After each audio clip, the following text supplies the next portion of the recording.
Welcome, welcome, welcome. Happy March. Today is our second. uh, Today is March the 7th. We are ready to get this next beautiful panel session started. Tonight's conversation is the exploration of relationships. We are joined by Mr. Ken, Miss Jamila, Miss Sierra, and Miss Angel. And we're going to have a very real and very open conversation about relationships in today's generation and how it pertains to our lives. So, what we're going to do is we're going to take some time, we're going to answer some questions, we're going to let these get wonderful, wild, and everything. Okay? So, with that being said, I hope to have a very enlightening conversation. And anyone watching on the live stream, feel free to leave your questions, comments, and concerns in the chat as we will be answering questions as much as we possibly can. All right. So, this first question, and I'm going to ask it, then I'm going to go ahead. We're going to go in order of Miss Angel, Miss Jamila, Miss Sierra, and then Mr. Ken. We're going to go ahead and start this first question. So, to get started, what is in your mind? What does a relationship entail? What does relationship mean to you? And I'm not only talking about the romantic type. I'm talking about a relationship, whether it's friends, family, whatever. What does relationship mean to you? Let's go.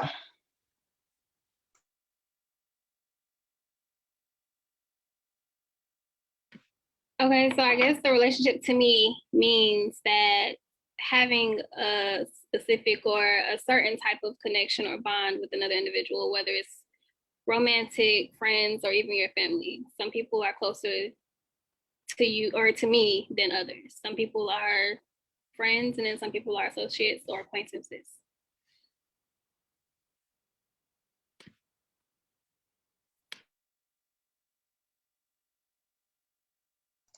Okay, Mr. Miller.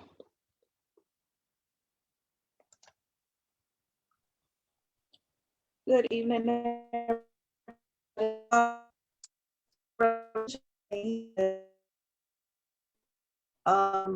Connection between two.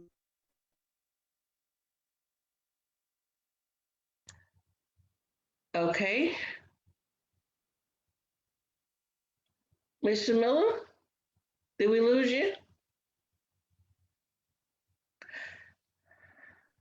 I'm having technical trouble. Go with someone else and I'll be right back. All right, Miss Sierra. Okay. So for me, I think relationship in its entirety can be summed up into one. It is literally a connection. It doesn't matter if it's a business relationship, if it's a spiritual relationship, if it's a parental relationship, if it's a sexual relationship. It's a connection, some type of connection. Whether, like I said, it's a sexual connection or a spiritual connection or business connection. It's all a connection. So relationship equals connection. Mr. Ken. Yo, what up? So from my perspective, a relationship is everything these ladies have already said.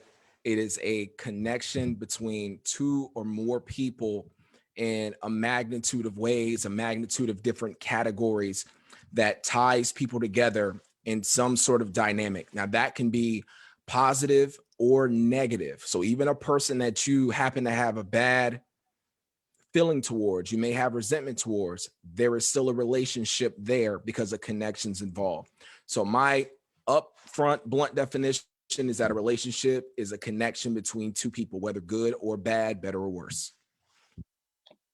Okay. Love it, love it, love it. So let's get into the thick of things. What, in your perspective, is the state of relationships?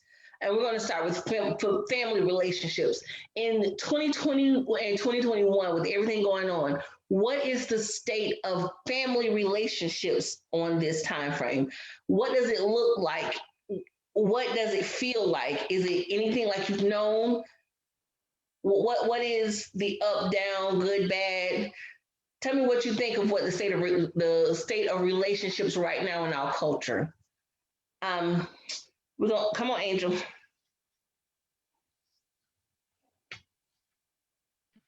Did you want just family or just relationships in general? Right now, we're doing family relationships. Okay. Being that there is still a pandemic going on, I feel like some families are closer more than ever now because of the simple fact that they had to be under quarantine for a virus that nobody really knew about or knew how to control said virus. As far as my personal family, I mean, they've always been pretty much, my immediate close family has always pretty much been my support system. So if I need something, even if I don't need something, I know I can call them. But as far as like the dynamic of family relationships today, I feel like they from what they outside looking in, they look to be a little bit more bonded because of the recent shutdowns and reopenings and shutdowns some more and more reopenings. So yeah. Miss Sierra, what's your thought? For me, I believe that they have gotten. I say the opposite of what Angel. I think that's her name. I'm sorry if I said the wrong thing. But I think it's the opposite. I think that some friendships have become more or so a family relationship. I think that distance family, like for me, for instance, my family is in Michigan. My mom and my brother are here in North Carolina, but most of my family is back in Michigan or in Georgia, or we're around the globe.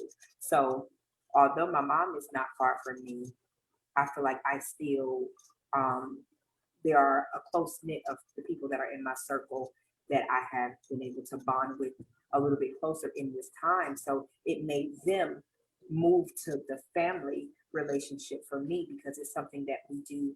We do things every week, if not sometimes 3 times a week, that we are together, and we're able to connect on different levels. So for me, I think that the family portion of relationships has actually dwindled down just a little bit, because you do have, like, I have older family members, and those older family members ain't playing when it comes to COVID. So they're not leaving out the house, or they don't want to be around you if you was around a lot of people. And for those that don't know, I'm a cosmetologist, so I am around a lot of people all the time.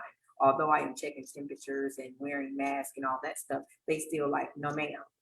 My mom is like, no ma'am, we got some issues over here, medically, so we don't want you around us. So, you know what I'm saying? We'll see you when we see you, we'll call you now. We FaceTime.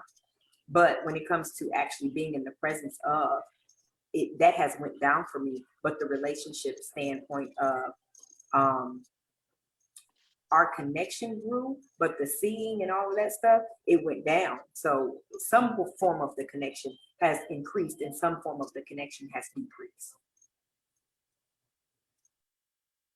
Mr. Coleman?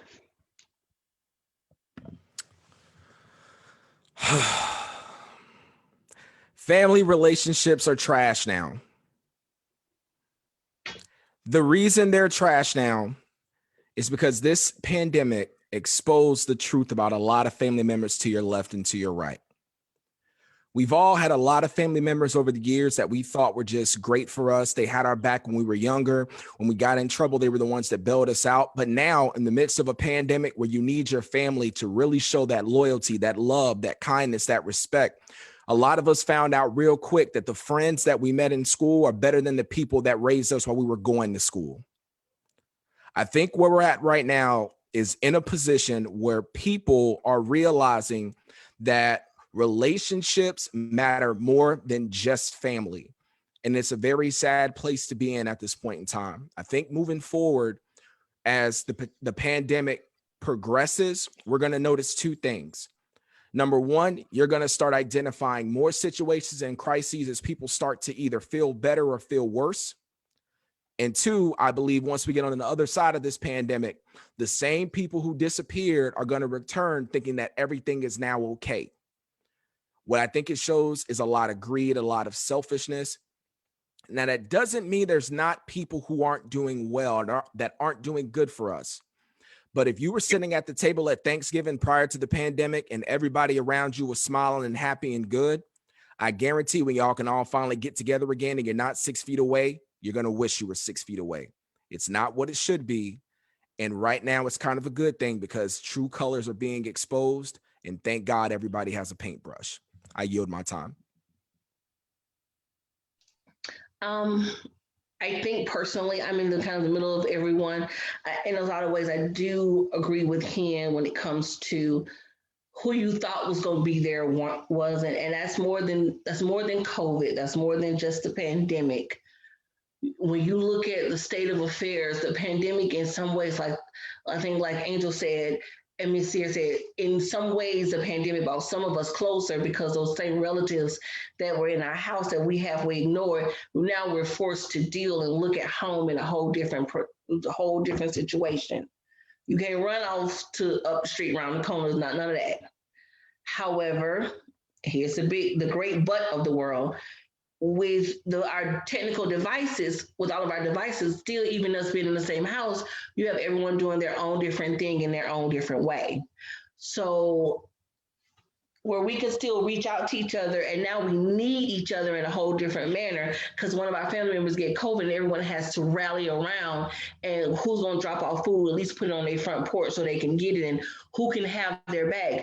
Now they're figuring out when someone's sick in the hospital or they're sick in their house and they're quarantined, they're finding out which people are really going to be there. Now, to Sierra's point, some folks cannot be around other folk because they have medical conditions. Those aren't the people we're talking about. We're talking about the ones who are willing and who are able and willing, the ones who go to Walmart 12 times, the one who goes, who still ventures, put their mask on and go out everywhere else, but you can't come and you going to Walmart, you can't, if I send you the money, can you come just put some groceries on my porch? Because I'm hungry and I'm in my house and I'm not allowed to leave because I'm sick. Can you come see about me? So you have a few different perspectives in which this particular family relationship thing, because in some situations now, your friends are your family, not your blood relatives. Okay, that's just my 2 cents. So we're gonna go for the next one.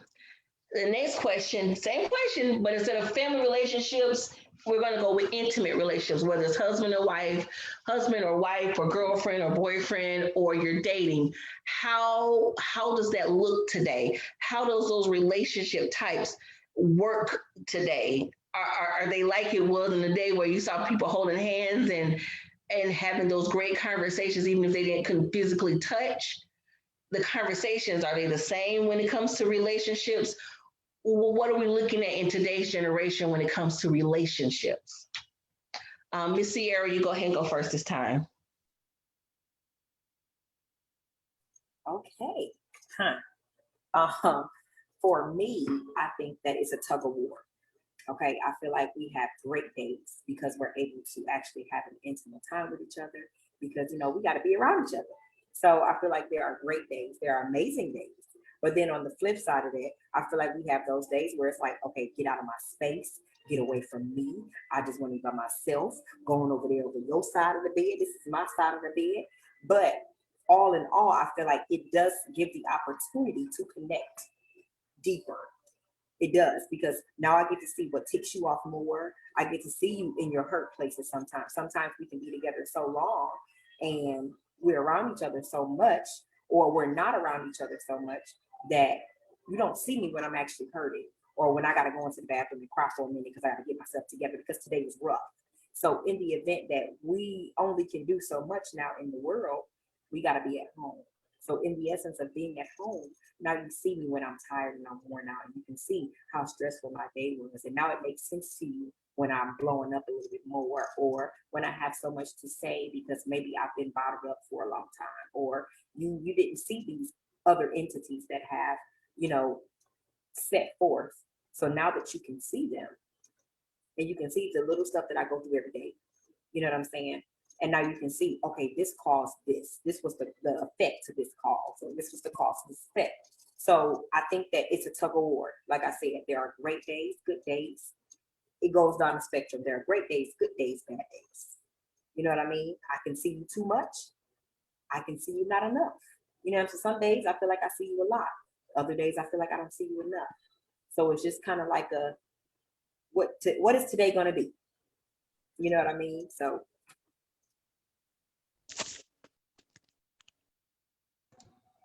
Okay. Jamila, welcome back. So the question we're on right now is how do relationships look today in intimate romantic relationships? What does that look like today? What does that feel like today?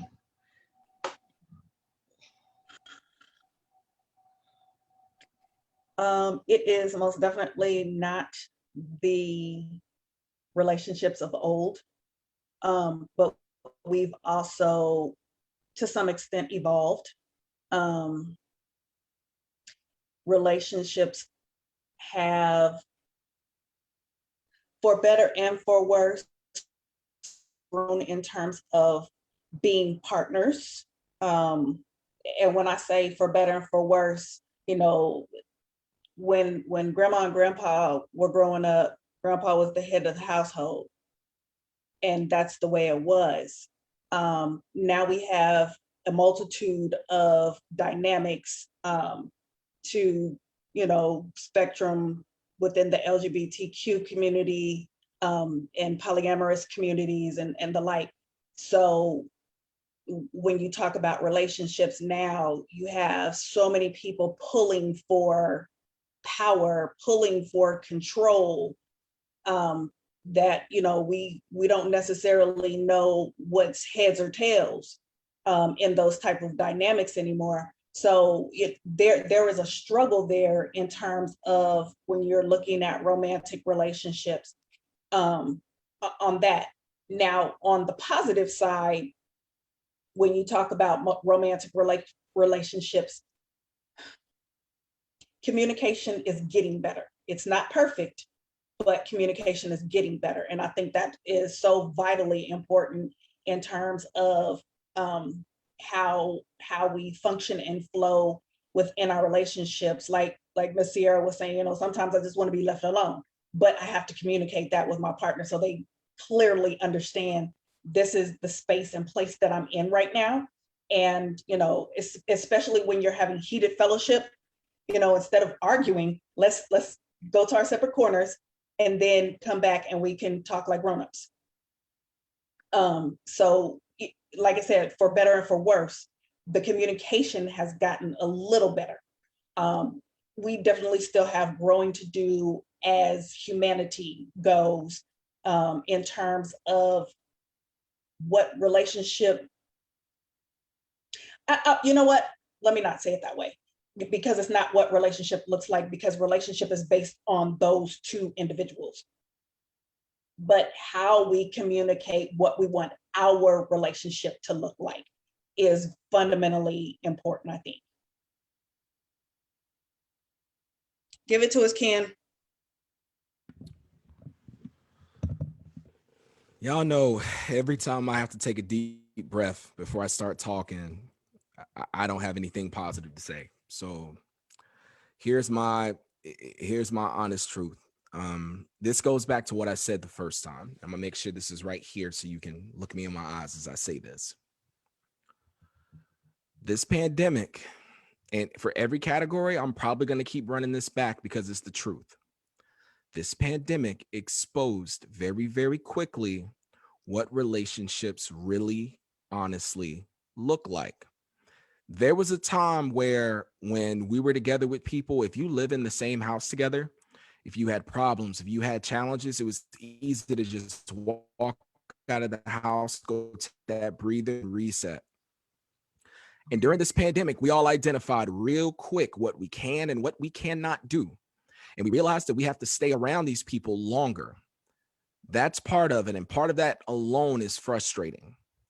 Now, let me add another piece to the pie for everybody. There are people right now who didn't know and were on the fence about whether the person they live in their house with is the person that they wanted to marry. I guarantee you this pandemic has helped a lot of men and women analyze, assess, and come to the conclusion of whether they want someone to be in their life or not. So if we're solely talking about the year in general and what this pandemic has brought to the table, it brought transparency that has never been experienced in relationships in decades. Now, we can take it back a little bit further, back to 2007, 2008, when the economic collapse happened and people did not have access to a lot of their monetary resources. We were in a very poor point of liquidity where we didn't have the strength of the real estate market, the stock market, everything inflated, and people had to surge money. But guess what? We still had each other. Now we're in a position where people are realizing that they have each other. The pandemic has not destroyed your money. In fact, it has produced a couple of stimulus checks, and people still don't know if they can handle being with each other. That in itself, as I love to say to people, 2 words, it is wild problematic. So I think, in my honest assessment, we've exposed a lot of things with this pandemic, but I think the biggest thing we've learned is that relationships aren't as strong as we perceived they were. Doesn't mean they're not strong, but they're not as strong as we perceived them to originally be.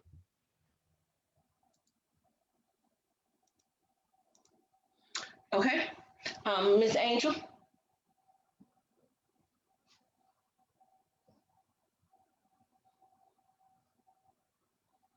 I guess I'm considered what? Am I considered like millennial or Generation Z? I'm not sure. Probably millennial. A little bit of both. Ah, dang. Well, I've grown up to the Generation X music, so does that count for anything?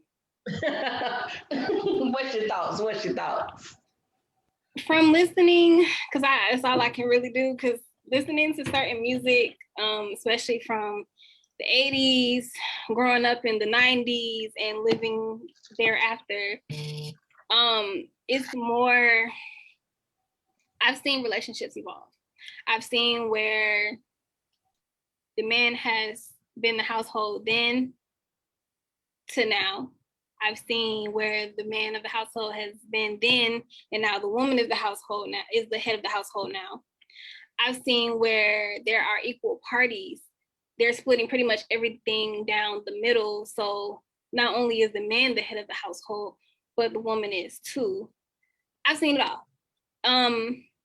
Now looking at relationships, some people in their minds know what they want in a relationship. And then when they get that, what they want in their minds, they actually have that in human form, they realize that's not what I want. They realize, well, I was always told, or not even always told, I've always heard of the 80-20 rule. You're only going to get 80% of what you need in a relationship. If you get anything more than that, you have married Jesus. You're only going to get 80%.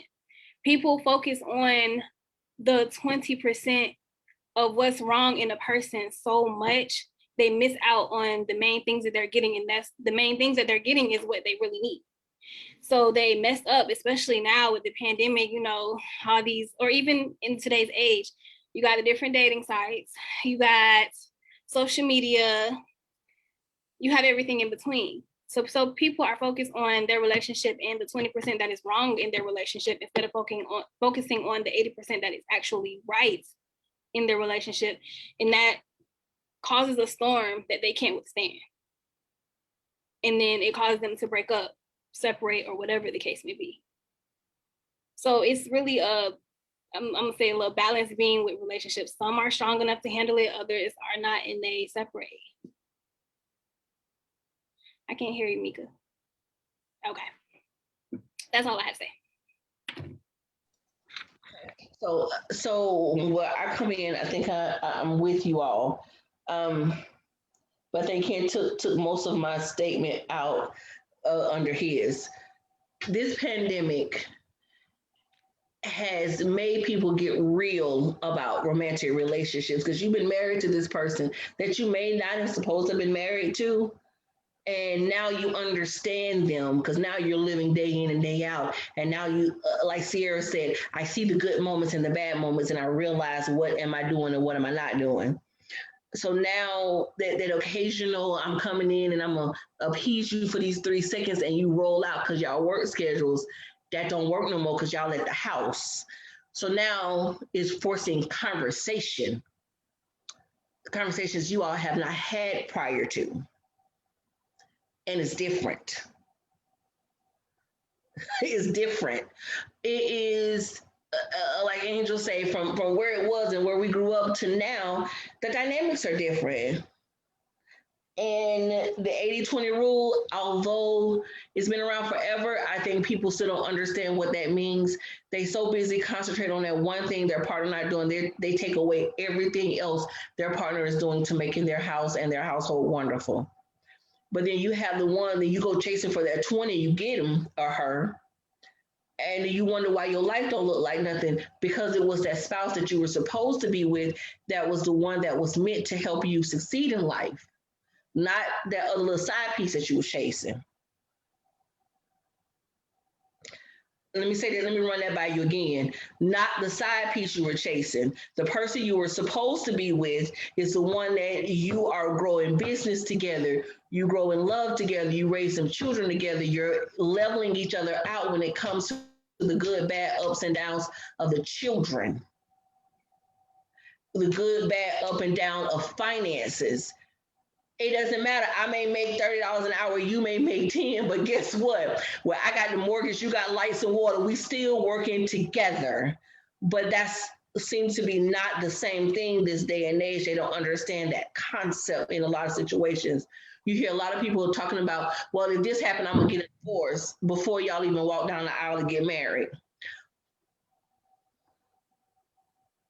If you're gonna marry them, say forever. We might fight, fuss, and cuss, but you're gonna sleep on that whole couch out there, and then we're gonna figure life out the next day. I don't want to go to bed mad, but I really rather figure it out with you. But if not, you're gonna go into the no, you're not leaving the house, because that's not what we're doing. We're not going to outsiders to fix our inside situation. If we're in a relationship, you and I gonna hash this out. But this culture, and you hear on the songs and the music, like Angel said, that they're always talking about outside people to go to, and that's not what we're gonna do. Not if you want this thing to work. There's actually a song like that. It's I don't remember who it's by, but it is an old 80s song. And it's last night me and my woman cried together. Together, right? Together. And we together. Okay, y'all. I'm off my high horse now. I'm back. I am. I promise. Now I feel old. That would be the OJs. There it is. Okay, so my next question. How does in our culture today? Nope. Let me change that. Who taught you what a relationship, whether it's family, whether it's other, who taught you what a relationship is supposed to be like? Where was it modeled in your life what a relationship is supposed to be like? We're gonna go start with Ken Coleman first. First off, I need to know who created the model in the first place, because I didn't know one existed. Let me tell it to you like this. I wasn't taught what a relationship should look like by a specific individual. Here's how I learned. There's this magical little thing called trial and error. And throughout my life, I experienced a lot of different people, a lot of different situations, a lot of different scenarios. And these are across the spectrum. We're talking from friendships to professional relationships to romantic relationships. I've seen everything from people beating each other, from people catching STDs and trying to figure out how to make it work, from people cheating in relationships to people trying to steal your thunder at work. There's a magnitude of different ways, but the honest truth is that unless you have someone that is directly putting you on game, you're going to be setting the conditions to guess and pray you get it right. So no, I didn't have anyone teach me. But what I will tell you is that if you are a person that is learning trial by fire, trial and error, as you see these situations happen, what I'm seeing more today, and this is especially with me talking with the young men that I mentor, what I'm seeing more today is that we see all of this stuff happening on the internet. You see the guy who's sitting in his house with a girl that he has no business being with, and the girlfriend busts in the house with IG and she's recording the situation as it happens, and you're sitting in front of your phone and you're laughing watching the video. But these young men aren't paying attention to the fact that if they keep on being foolish and emulating what they're hearing in their music, that's going to be them on IG Live in a couple of months. Let me say it again for the folks in the back, because some of y'all might be deaf. Turn your mic up. I'm talking. What I said was, a lot of people are watching all of the chaos that's happening online, and they're laughing and they're joking about it, but they're not internalizing that if you don't take the notes and the lessons learned, you might be the next person on IG Live. So the message is, no, I don't have anybody that taught me. I learned everything trial by error. But the reason I believe I am where I'm at today is because as I saw the errors and I experienced the errors, I decided to take every lesson learned and apply what right looked like to be successful. That's all I have. Miss Sierra?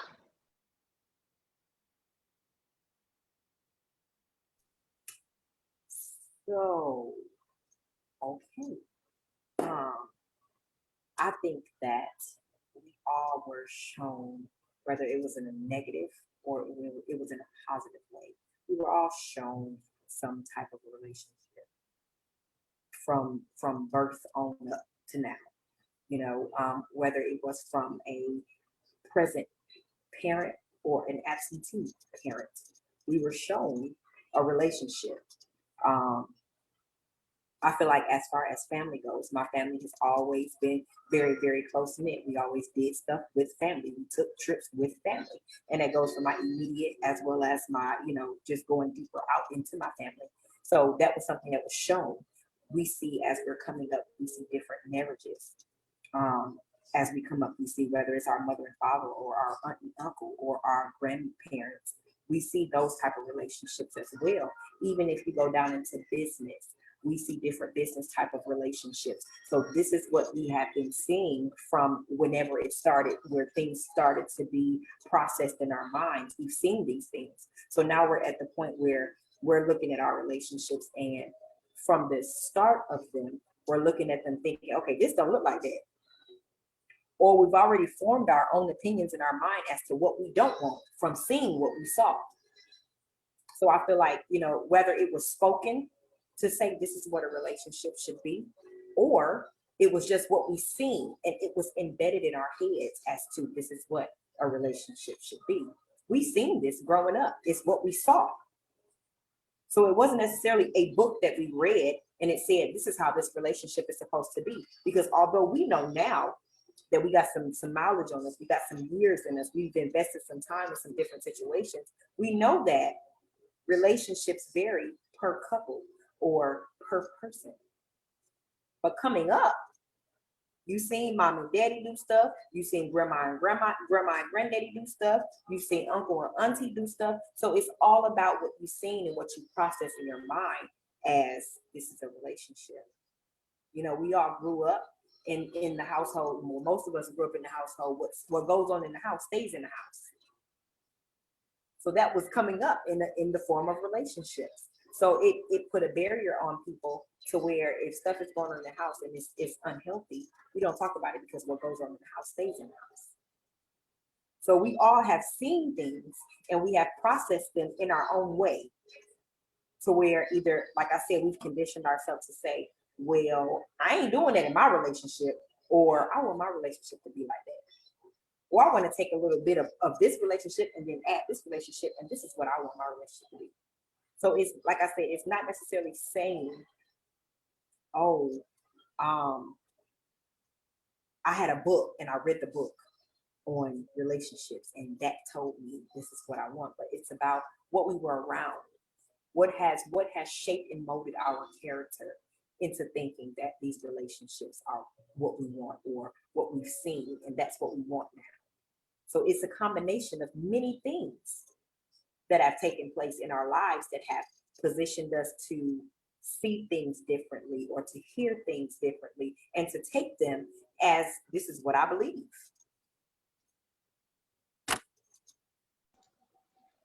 Okay. Angel?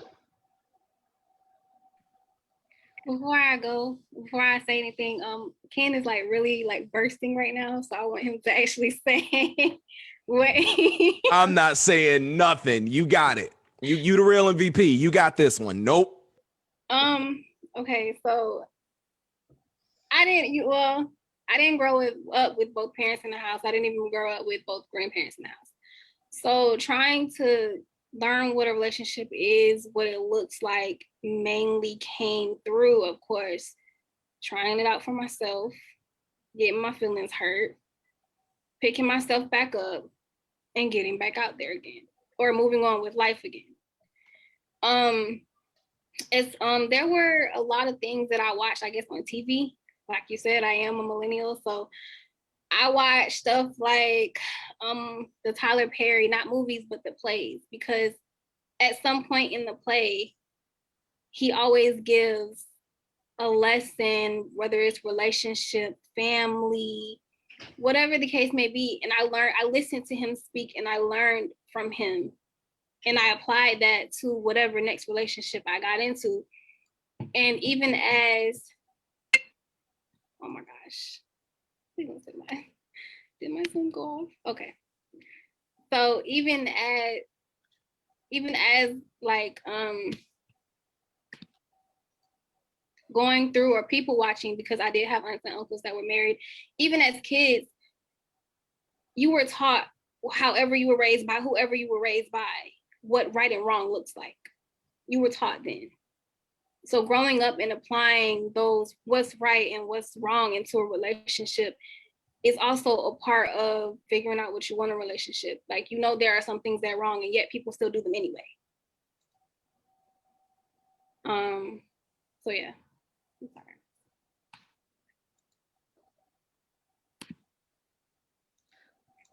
Okay. And like, you know, there are some things that are wrong and yet people still do them anyway. Go ahead, King Coleman. Nope. I'm good. Go ahead. I really feel like you have some more to say, and I just want you to just go ahead and let it out. You seem Look, like here's you're what- burning, no. like you're on fire. I want you to let it out. Here's what I'm coming with right now. Here's what my problem is. What I want to know is everybody throughout their life, especially and specifically, if there's anyone who is over 40 years old that is watching this live stream, this hand's for you. Hi. Now, this hand is for you too. My question of the day for you is that as you were experiencing life, and you were going through all your ups and downs, you were going through all these highs and lows, you failed, you argued, you fought, you got arrested, whatever happened to you, where were you to stop, freeze, and to teach the lessons learned to those that came after you?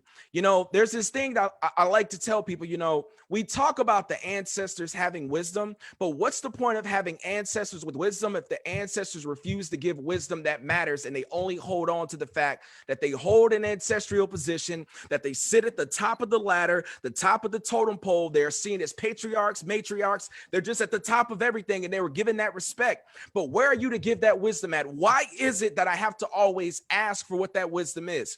Guess what? This is probably the number one thing that causes people heartache and grief as they go along in their lives. It is the number one thing that ends up causing it. Bear with me. Check this out. If a man and a woman get married, let's say Ken comes into it. I'm a lawyer. I'm making $125K a year. If I go through a heartbreak, if I don't know what's going on and you made a mistake that I am currently making and you never gave it to me, guess what?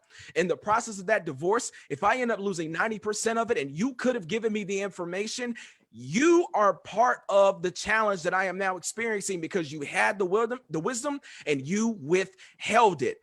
Separate situation. Let's say that I am going through life and I'm going through a challenge that has impacted me to the depths of my soul and I went through it. Do you know how many people talk to their elders and they express the pain that they're going through? And then once you get out the other side, they'll say, I knew you could do it.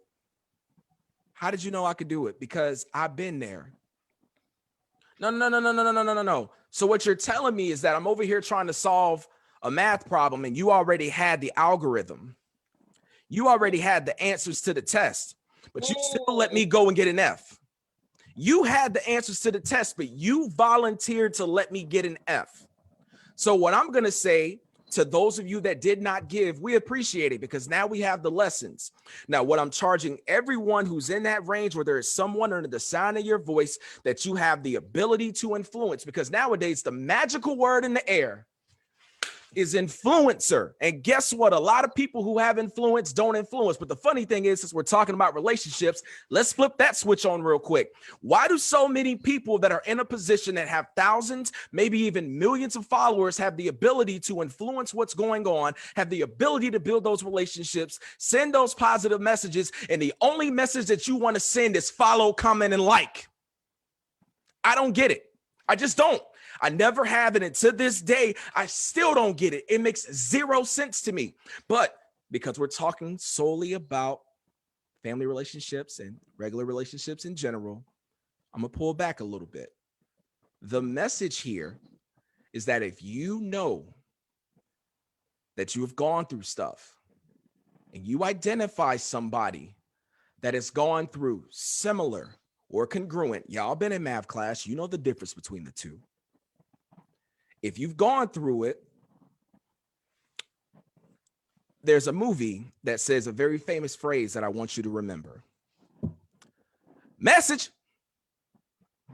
I need you to put it out there. I need you to tell them what it is, because if you do not tell them, more people will suffer. We always talk about killing generational curses, but silence continues them. That's all I got.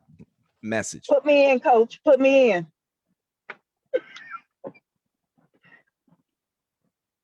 Okay.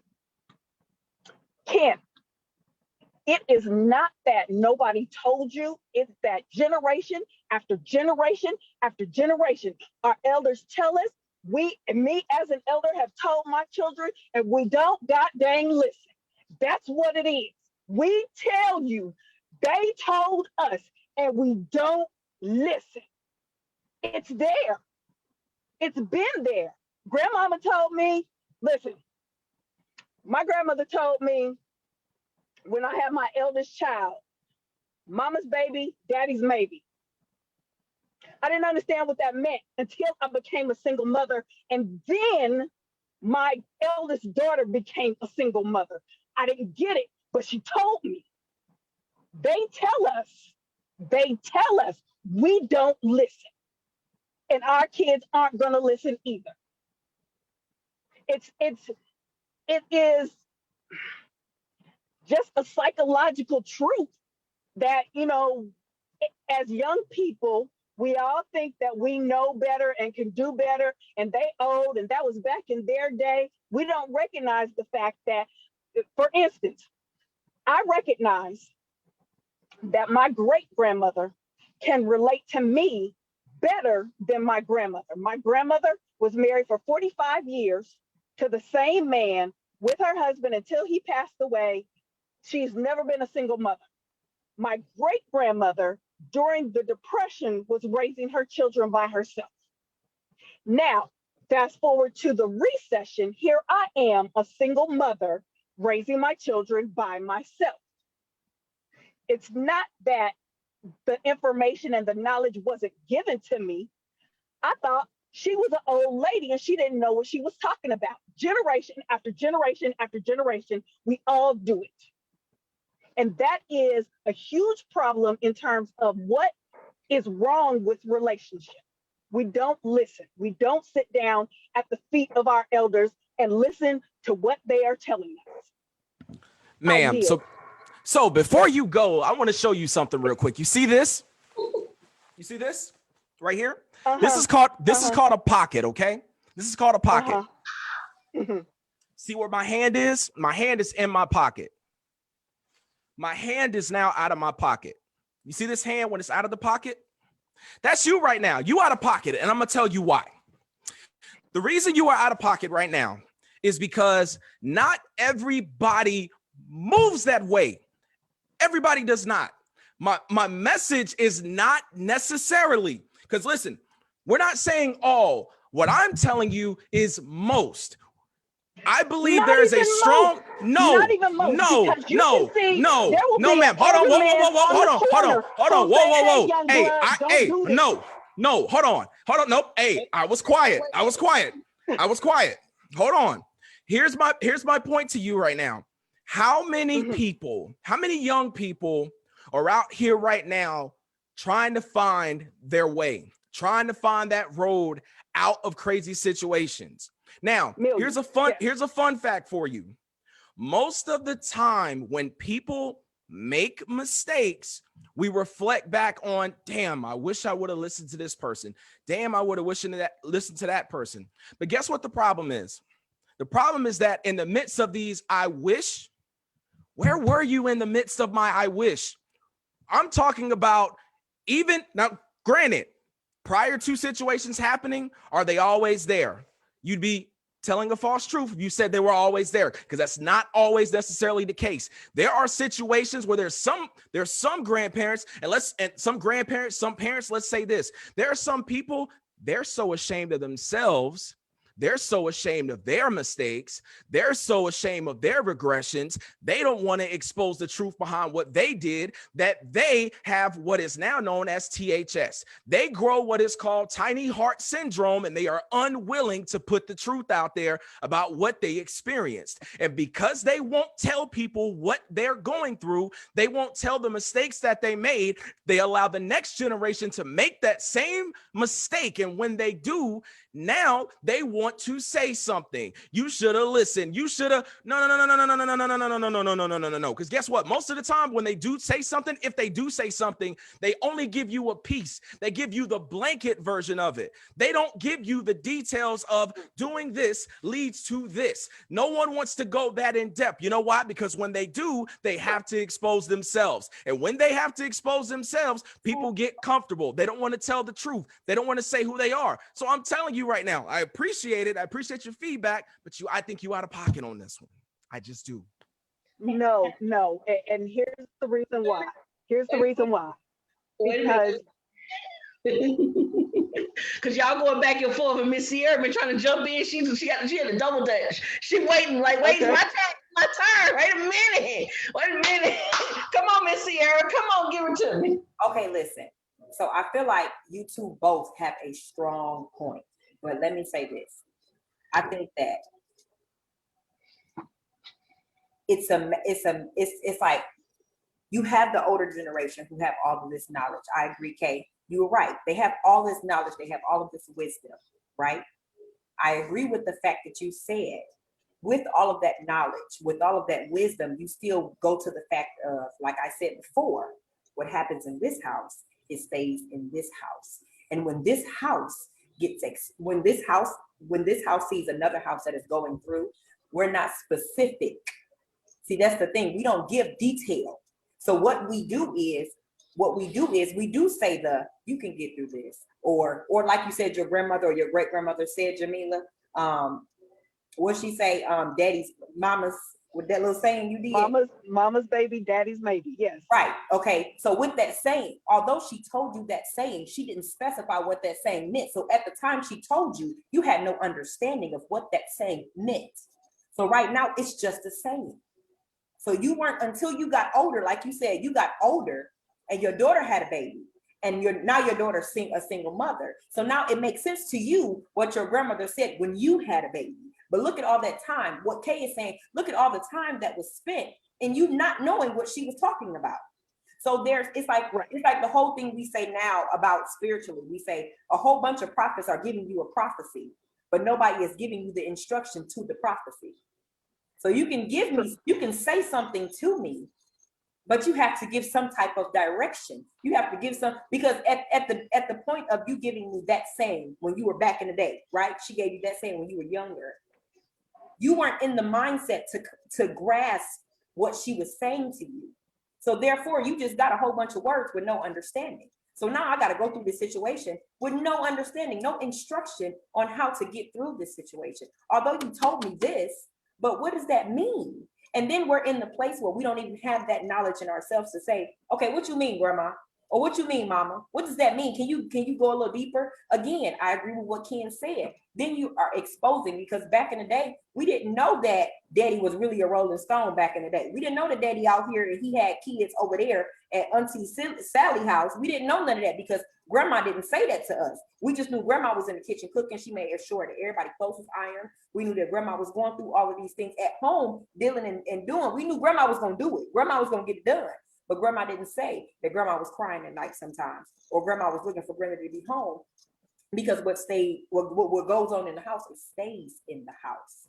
So those things weren't specified. So I think that, like I said, you both had very valid points, because like you said, our ancestors were full of knowledge. They had a whole bunch of wisdom, but I don't even think our ancestors were in the mindset of helping to understand. They may have had the wisdom, they had the knowledge, but you got to remember how far back we going. So you dealing with a lot of people who didn't have proper education themselves. So even in trying to help others understand, they didn't know how, because they were just going off of their understanding. So now we're in this place that we're in now.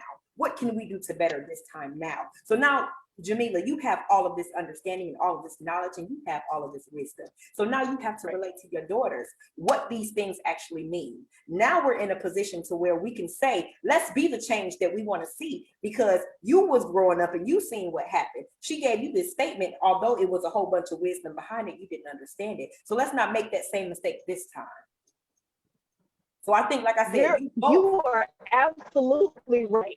You are absolutely right, because and this is where relationally our generational gap has to close, because like you said, my grandmother said that, and okay, whatever that means, but when I got it and when I recognized what that meant, and then I saw, okay, my daughter and her husband broke up and now she's a single mother, he had the option to walk out the door. And now, if this is your responsibility, you are the one, excuse me, you are the one who birthed this child, mama's baby, daddy's maybe when he feels like it, sometimes, and so when I said it to her, I broke it down. And I think it's very important that, it's very important. So many things culturally, specifically, have been taboo. We don't talk about it. What happens in the house stays in the house, but we're not talking about uncle so-and-so touched me improperly, or auntie so-and-so touched him improperly, things like that. And it makes for really, really toxic relationships, because we have become so taboo in not wanting to discuss those things. And so I definitely hear what you're saying. And it's one of those things where generationally now, we have got to close those gaps and take that knowledge that we have and discuss it. Okay. Hey, if I can, one last thing. So I put this in the comment box a second ago because Sierra brought this one back to my attention. And I used to say this to a lot of my cousins. A lot of our senior leaders in our family like to speak in riddles. And what I like to say is, a lesson in allegory is just a story. A lesson that is given to young people in allegory is literally just a story. That's all I got. Okay. So I'm gonna put my 2 cents in at the very end. Can I? My dynamic was a little different. Michelle. We grew up. Yes. I'm gonna have to step out in a minute. After you, I'm gonna have to step away, but I want to stay for yours. Okay. Okay. So our dynamic was a little bit different. My grandmother ended up raising me because of things my mother did. So the way she spoke and the way I interpreted became very different because of that gap in generations. She wasn't supposed to be raising me. She's supposed to just finish with my mama and let my mama raise me. So what her communication style and my understanding style were 2 different things. So when my sisters came along, who are significantly younger than I am, I had to go in a lot of situations and be what I call the universal translator. And it's still some things about my mama's situation that she would never tell. It's things I picked up and the hurt that she has dealt with in her life. And as she's getting older now, she's starting to say some things that she may not have said before. And I'm starting to understand things from a different point of view. But what I can't do is change what happened with her and what I got from her. But what I am doing is being that, like I said, that universal translator. I'm telling my sister, don't do this. Not because it's bad, not because it's wrong, but let me tell you what the outcome is. Let me tell you the road I've actually walked. Because I don't want you to go through the path that I went through. I don't want you to go through the hurt and the pain. So like you said, Sierra, you got to be the change. And that's part of the reason that these lives are coming about. It's a whole nonprofit organization that I've done because we have to be the change. We have to step in and say, you know what? Y'all don't have time to teach these kids certain things. We have to be there to say, baby, I lost a child before. I know your pain. Let me sit down and have a conversation because I felt it. I've experienced it. You in this jacked up relationship, let me tell you what your jacked up relationship looked like. How do I know? Because I was in that same jacked up relationship that I just got out of a couple of years. So let me tell you what I currently know based on what I currently dealt with. People got to understand in relationships, that's how you relate. If I'm in a romantic relationship with somebody, because I'm in rose-colored tinted glasses, but they really not treat me worth of nothing. I expect my elders to say, baby, let me tell you how this is gonna go because you going down that road. I may not understand everything, but at least make an effort because I'll listen. If I see that you done been through some things, I'm gonna sit down and find out, oh, I'm doing the same thing you did, and this is how you ended up here. Bet and say no more. I ain't going down that path because I see where your path has ended you, and I don't want to be where you are. Trial and error, best teachers in the world.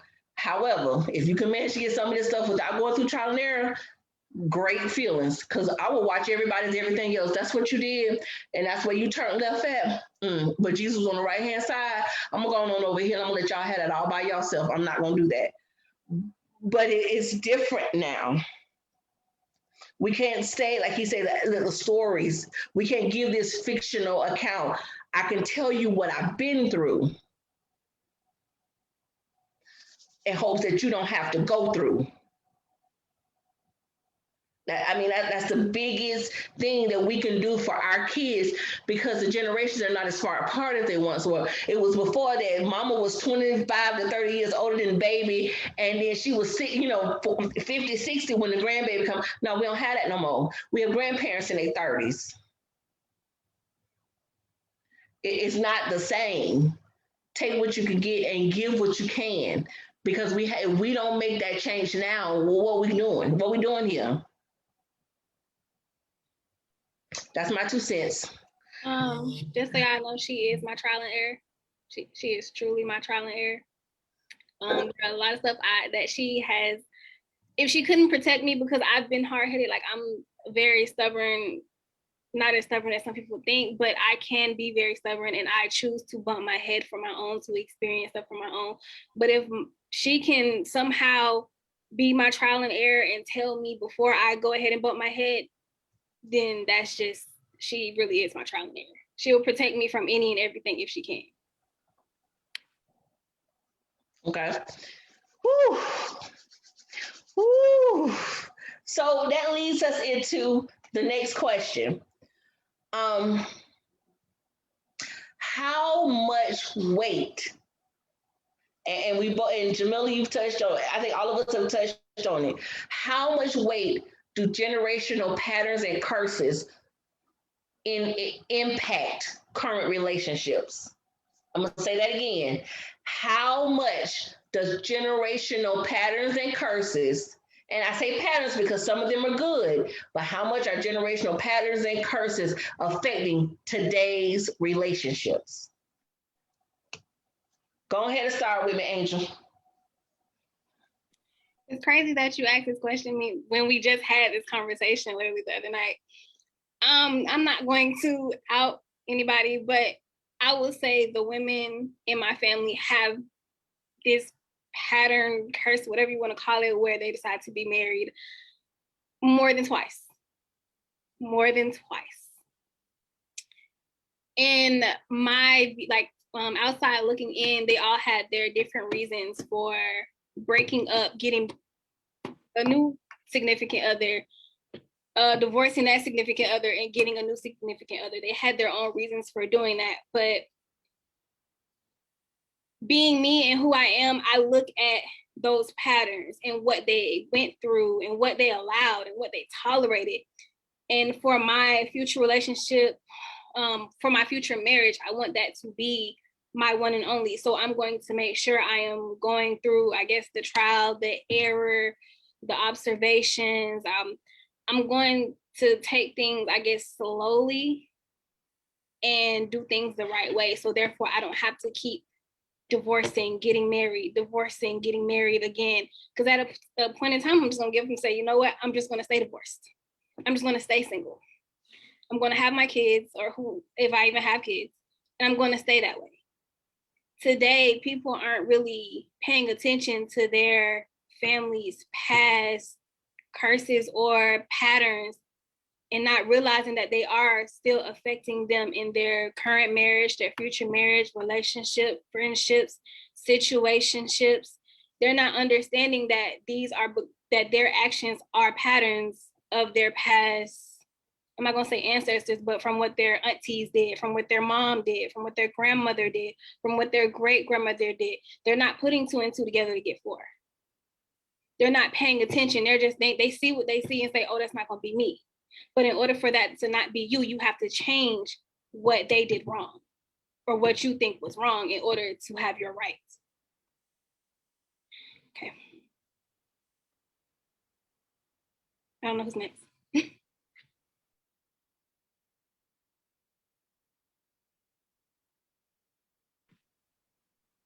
Anybody? Okay.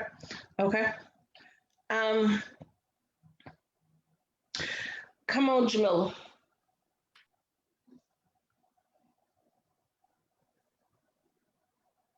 Okay. I actually agree with Miss Angel. I think those patterns and generational curses have affected us tremendously. The key is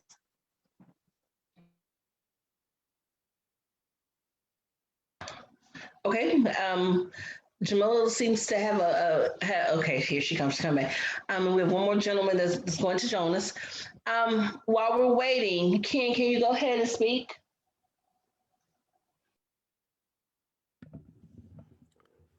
I think honestly, for the most part, Angel hit a lot of my points. I think generational curses continue to impact a lot of families, and I think the big part is it's not necessarily intentional. It happens because people just go through situations, and the lack of information to facilitate a change in course results in a repeat of history. People will continue to do the same things over and over again. So I think what has to happen, there has to be leadership in the family that identifies the trends. Because I think too often in a lot of, and especially since we're talking primarily to a lot of Black people, I want to make sure I send the message. A lot of us, we can identify health trends. We know high blood pressure runs in the family. We know hypothermia runs in the family. We know that heart attacks, all these other ailments run in the family. But who's the one in the family that's taking the time to frame, this is a constant issue. This is a constant issue. Because once we identify that, then we can start identifying resources. So when we start having these family cookouts, when we start having family reunions, maybe instead of it always just being about the food, the dance, the fun, the reuniting, we can add some additional resources there to help make everybody better in the long run. So that's my honest perspective. Okay, Miss Jamila. I as I was saying before, my phone got disrespectful. I actually, with both Ken and Angel, the patterns and the curses have affected us tremendously. it's important to see the patterns, the good, the bad, the ugly. It's important to see the generational curses. You know, if grandmama was a single parent and mom was a single parent, then what do I need to do differently to not be a single parent?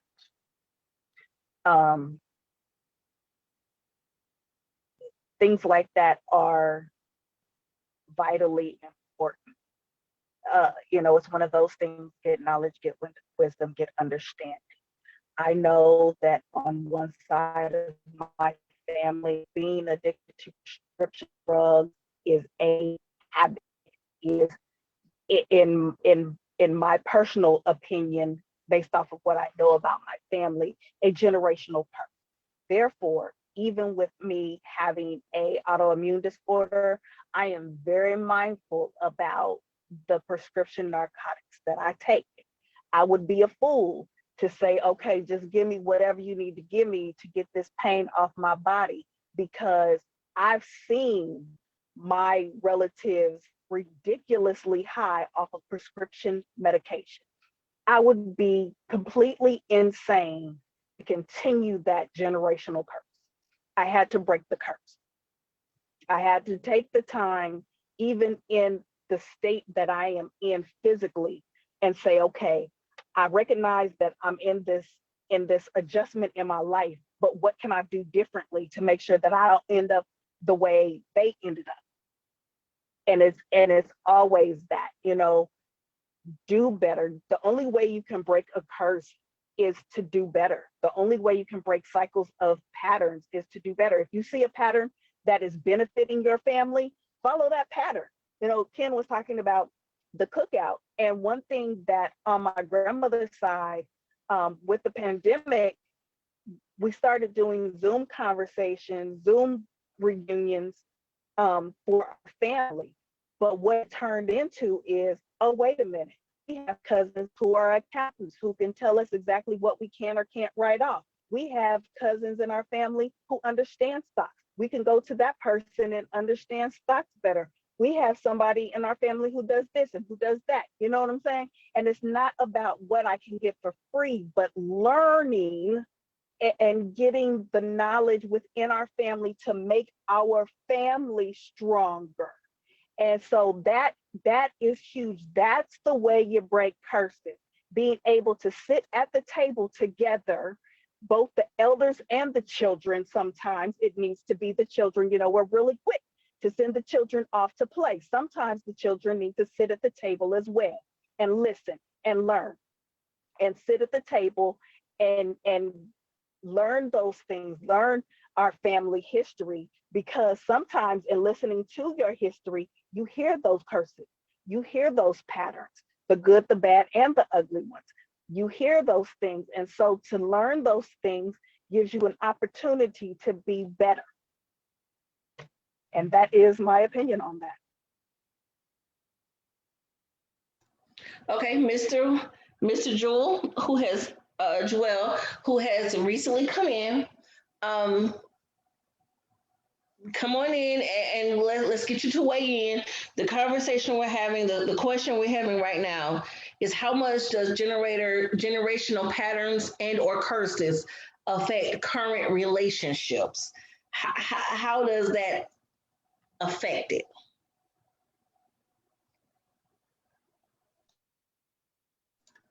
Oh, let's see if we get him to come on in. Okay, guess not. All right. Okay, there I go. There Can you hear me go. I hear you now. All right, I apologize. But thank you for having me. Just to jump in from what everything that I'm hearing for the subject matter, just to add to that, I like what the young lady was saying. I'm not sure if it was the young man or the young lady was saying, when it comes to circumstances of single parents and parenting, I kind of focused in on that. It's just ironic. I was recently having that conversation with someone quite a few times, parent planning. And I say parent planning because that too is a generational curse. People don't we don't pre-plan parenthood. And I had a conversation with a friend of mine, and I stated, you can really be into someone, and you have to really know the difference between loving somebody and infatuation. Even if you're loving that person, if you cannot, without hesitation, say that this is the person that I want to have children with, if something happens to me, can I honestly say this person here in my absence would take care of my children? If you cannot say that without hesitation, that's not the person to marry or even have children with. And that's another way that I see to break that generational curse. Fatherless homes, single mothers.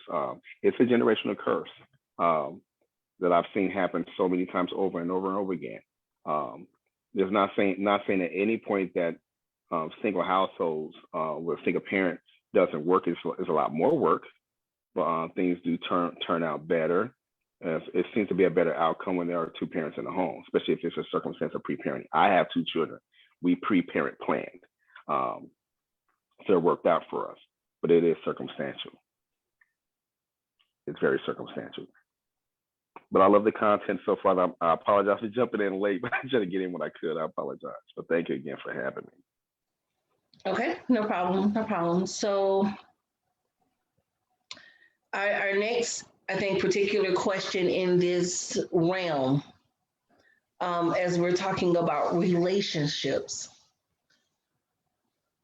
we've talked about who modeled it for us. Let's talk about how do you identify? Let's go here. What is, in your mind, the definition of a toxic relationship?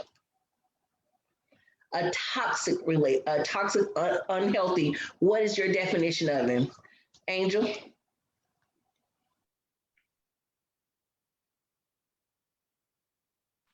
Okay. Definition of a toxic relationship.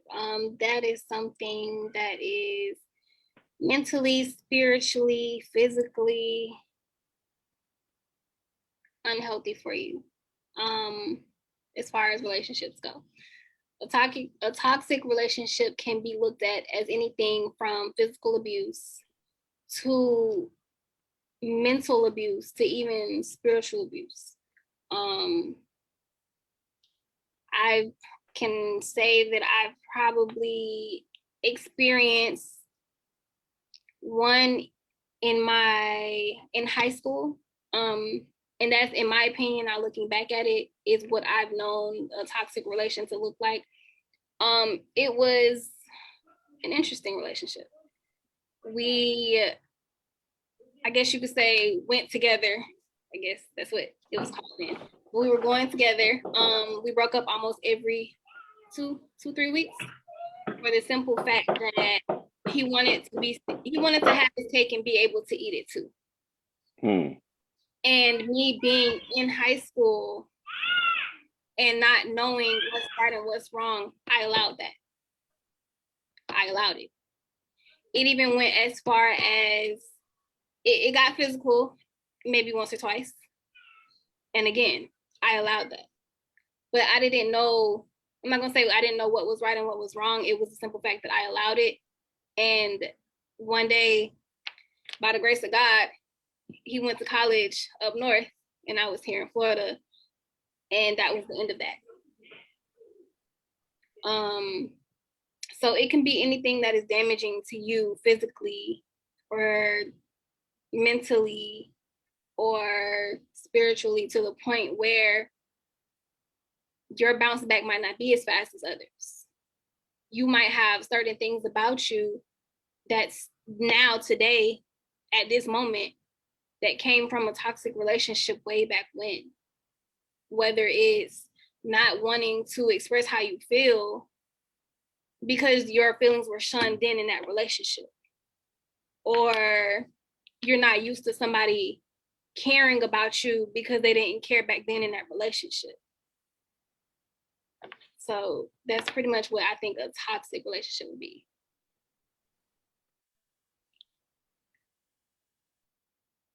All right. Come on, Jamila. So, for me, a toxic relationship is any dynamic that is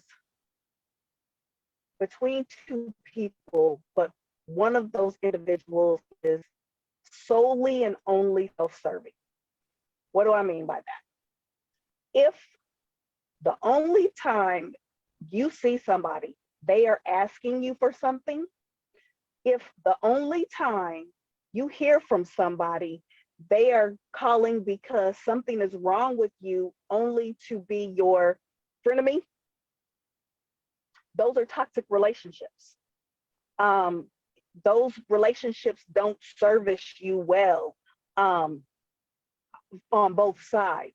A true relationship is going to be not only does my sister Michelle call me and say, hey, what's going on? What's going wrong with you?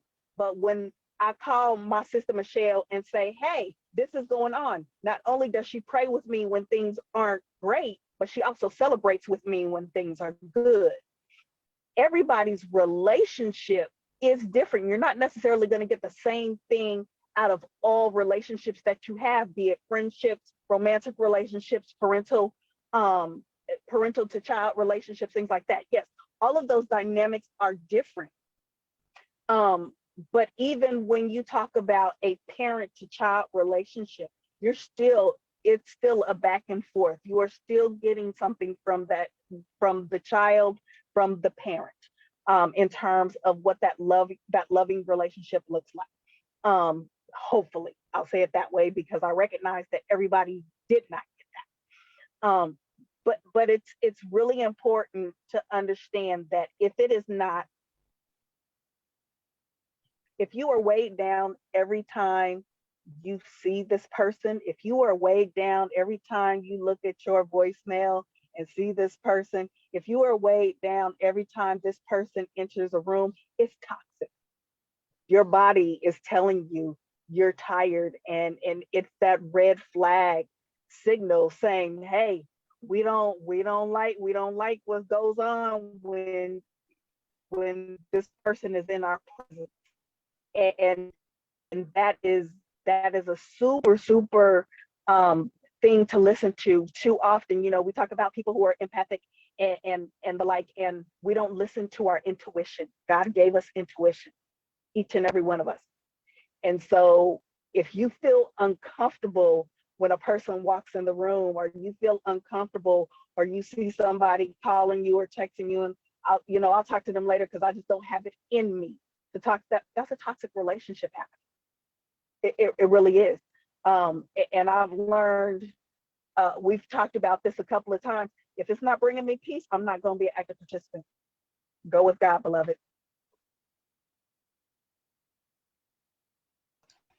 All right. Come on, Kenya.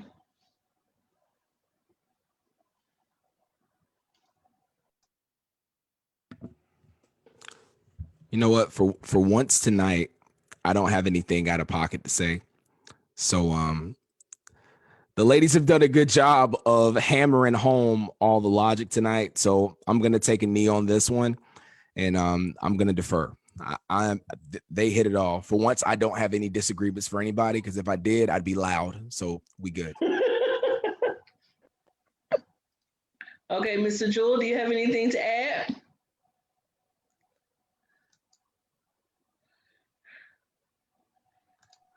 Yes, I do. So absolutely. So there's different variations of toxicity, and toxic relationships can be toxic in your personal relationship with a significant other, friends, siblings, co-workers, your job. You even got to sometimes try to take a step back and realize when maybe you're the toxic person in a relationship, not always playing a victim too. We don't do that. Most people, we really don't do that. Recognize when we are the toxic person in a relationship. Some people pick up the Stockholm syndrome unknowingly. You got a girlfriend you might have grew up with, but the whole time she's really your frenemy. That's a toxic situation. I don't know everything about women, but I have 9 sisters. Just to share that with you ladies, I have 9 sisters, so I know a little bit. But I hear situations where, for example, if you got a friend and you say you treated yourself, your tax return came, I bought myself a new car. You pull up to your friend, Keisha, come outside, see my new car. But instead of saying congratulations, what Keisha says in response is, oh, I can't wait to get my taxes. I'm gonna get me a new car too. So we call that small hate, but it's kind of like a toxic situation. So you got to know how to recognize circumstances like that. Toxic situations at your job and with management and the culture there. Is it a circumstance of progression, or is somebody trying to hold me back? That's a toxic relationship between yourself and those who you are a subordinate to. You have to recognize that too. Hope I'm not reaching too far with this, but it's just different variations of toxicity in a relationship, depending on the relationship. Being able to recognize it, and that there is, I guess, a beginning to try to relieve yourself of that circumstance and get out of that toxic circumstance. Recognizing it. Okay. So the gallery is a little bit live today. So let's address some of the comments.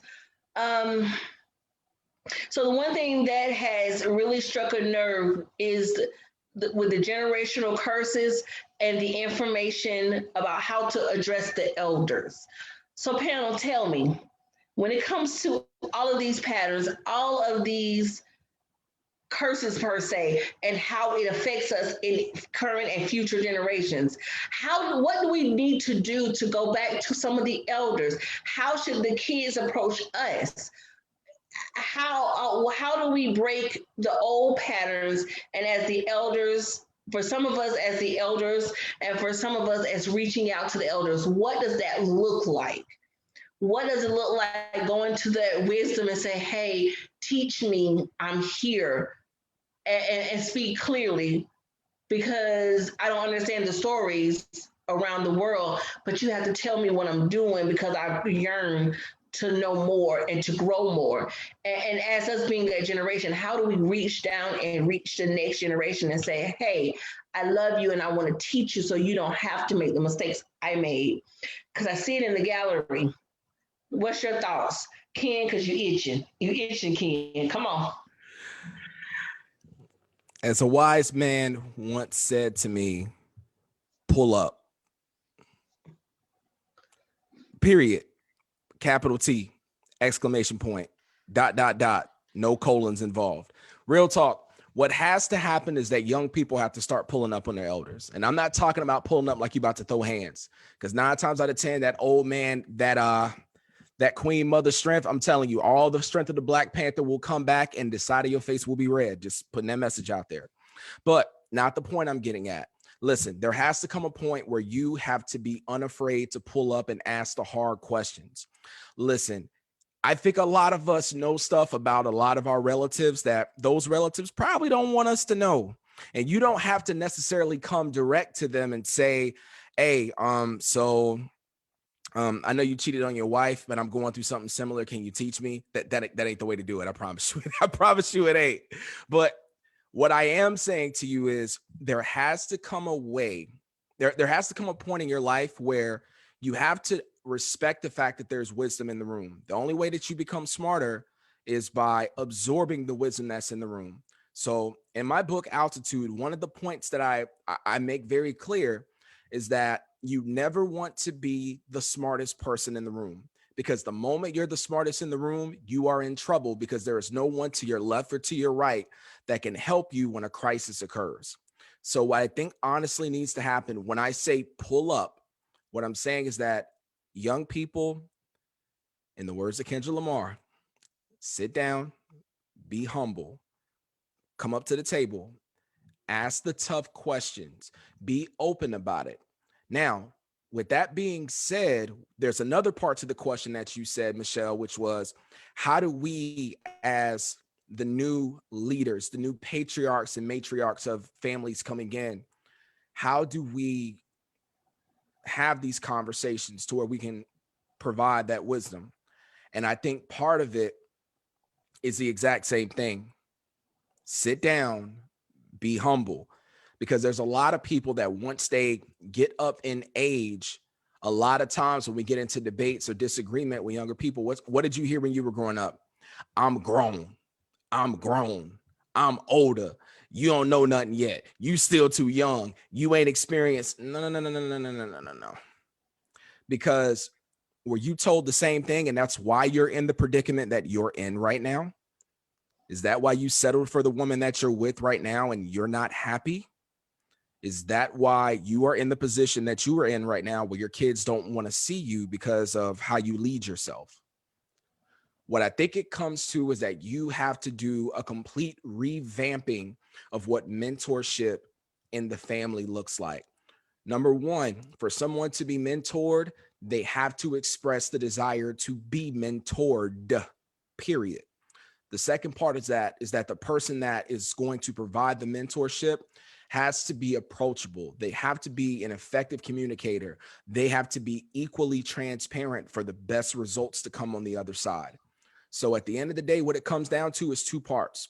Number one, both parties have to be humble. And number two, both parties have to be willing to be transparent, because where there is no transparency, you will never be able to see what's on the other side. That's all I got. Okay, Angel, I see you sitting up. Come on, tell me what you're thinking.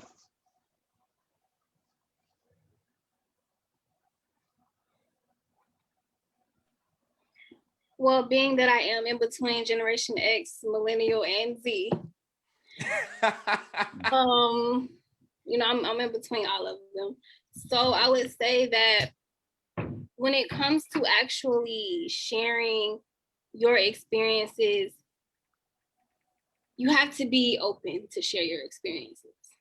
And I get that some people have gone through more traumatic or more damaging situations, but it's not just for that person that you are helping them in their situation. It's also helping you to get what you have kept in for so long, what you tried to hide for so long, that is honestly internally damaging you.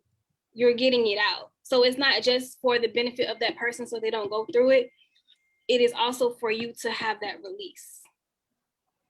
So when it comes to mentoring or even just helping out in situations, you listen to that person's story, you listen to whatever it is that they're going through, you analyze their story, and then you help in the best way possible. If it does have some type of relation to you or whatever you've been through or whatever you've seen, whatever you've heard, then you help them maneuver through however that situationship or relationship is going. As far as, I guess, asking those that have come before me in situations, I'm about to be 25, and I can honestly say my grandmother didn't really start to, I guess, let me in on life lessons and referring to relationships or talking about relationships until I was like maybe I want to say almost out of high school. I think that's about right. And I didn't actually take that step forward to ask because, it's my grandmother. I was like 17. I didn't feel really like, okay, well, let me go talk to my grandmother. I'm thinking she's older, she don't know nothing. So I just experienced whatever I experienced on my own. And now that I'm about to be 25, like, she's more open about her past marriages, or even my sister, she's open with her marriages. So I learned a lot as I go through life, but then I didn't have it. I didn't even know how to even bring that situation about. I just went to whatever friends I had for that time being. So yeah. Okay. Jamila?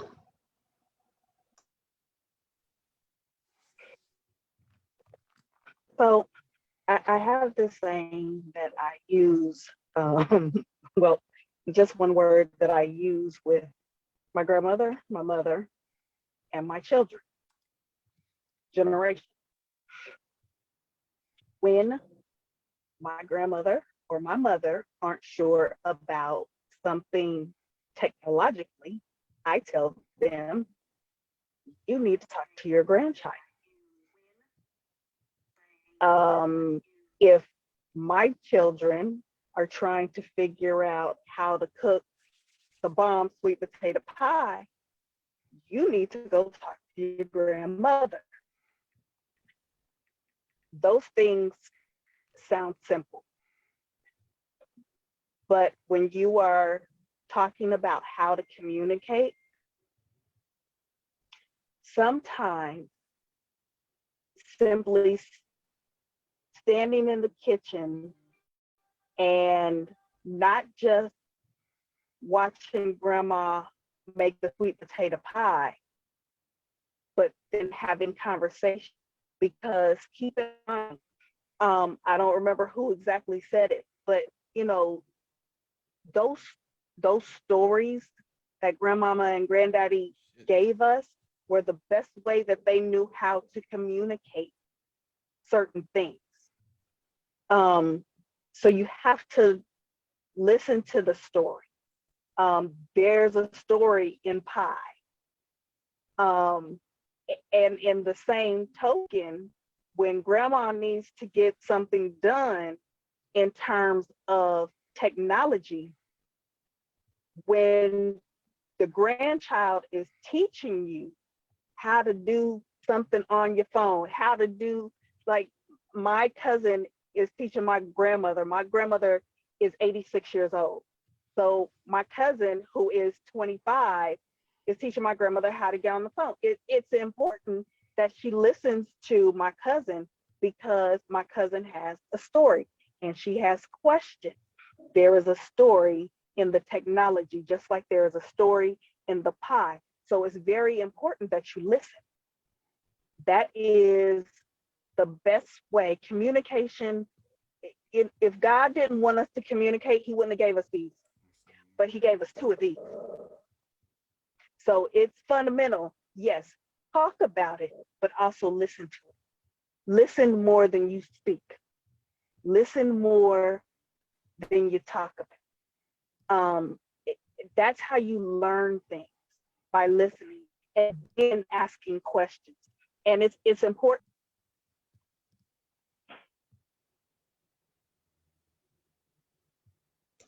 Okay. Mr. Jewell? Oh, okay.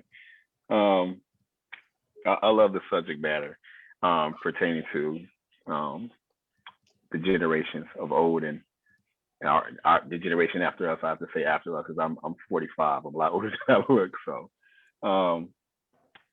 my thoughts on this is you can have all the knowledge in the world, and if you're not sharing it, you can't take it to the grave with you. So you share what you know. I have a 27-year-old myself. I have a 7-year-old and I have a 3-year-old. So I would like to do all I can to, for my generation, kill some of the generational curses, back on that subject. And my generation has a responsibility passing that torch to the next generation and the generation before us. I used to have this thing where I thought many times, why are we still here with the racial disparities that we have today? And you would think that after the civil rights movements and my grandparents and my parents would have fixed all the racial disparities that we continue to have in this country here in the US for people of color, but they haven't. And I kind of have the idea maybe they kind of dropped the ball a little bit. So now the ball is actually it's on us now to kind of kill that best we can racial disparities that we have in this country. It's passing generation to generation, but I would love to see it end before my 7 and 3-year-old have to grow up in the same craziness too. Just to correlate with the conversation, the subject of generation. But you gotta trust the process. Everything, as we say, everything happens for a reason.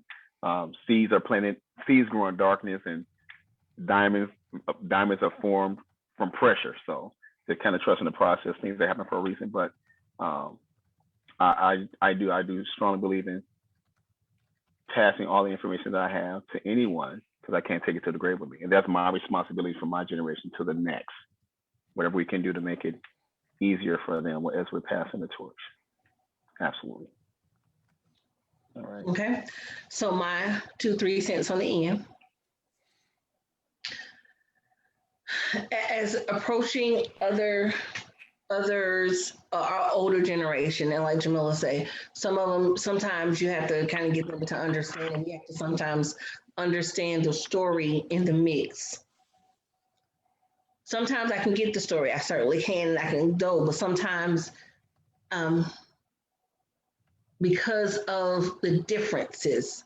So when you have the grandmother teaching the granddaughter, it may not line up because the granddaughter doesn't have any idea of what the grandmother went through. She doesn't know what it was like to live when the bathrooms were separated and you're integrating schools.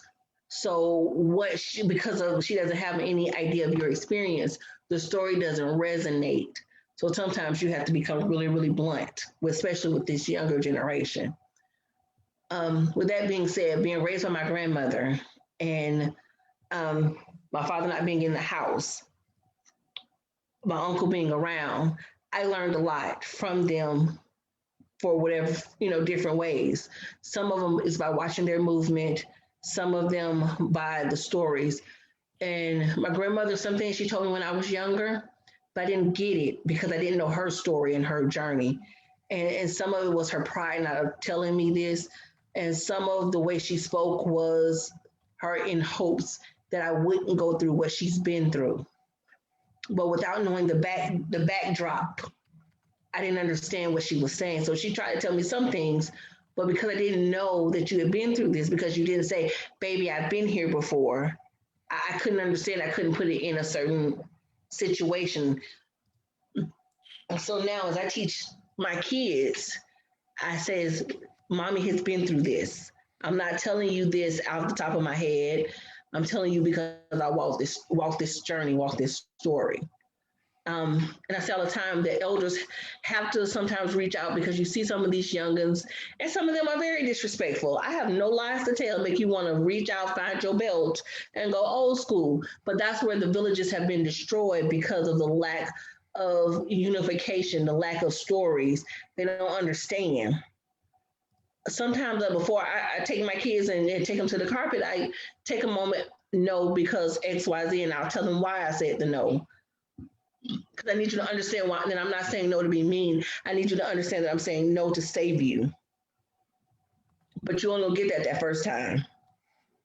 After that, my no was what my no was, and I'm not saying it again. Now, if you come to me and we can have a conversation later on and say, mommy, I need to understand, I got you. But the wisdom of life told me that I need to tell you at least that first time why I'm saying no and why I'm not allowing you to doing it, because I want you to know that when you have to make this decision and I'm not around, I want these words to be in the back of your head. Mommy didn't let me go to do this last time because she said it would hurt me. Mommy didn't let me go do this last time because she's been through this situation and this is the pain that it caused.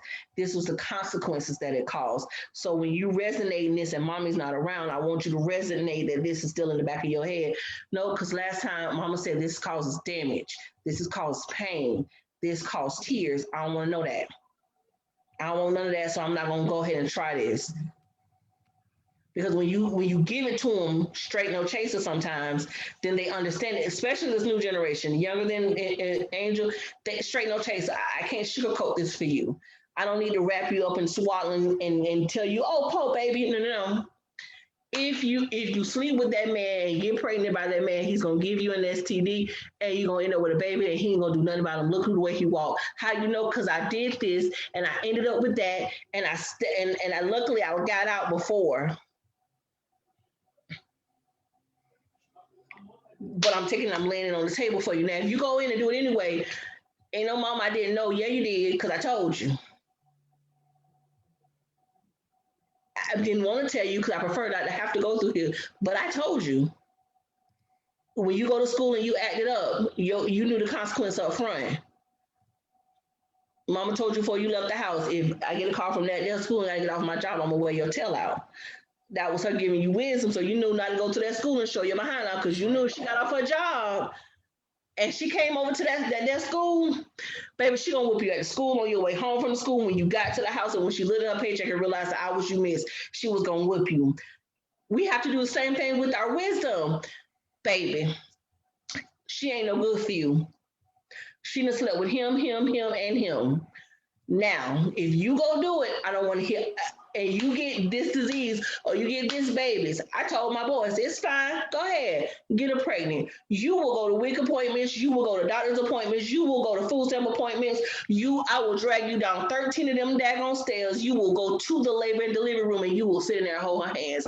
You will have weekends where you will babysit your child, not me, because I didn't lay down and made it. I waited till I was grown. Now, if you want to go and play around in it, this is the consequence of your action. Because if you play around it until you can prove without a shadow of a doubt it's not yours, I'm going to treat it as such, and that's going to be yours. So guess what? My adopted kids, my older ones didn't have kids till they got grown.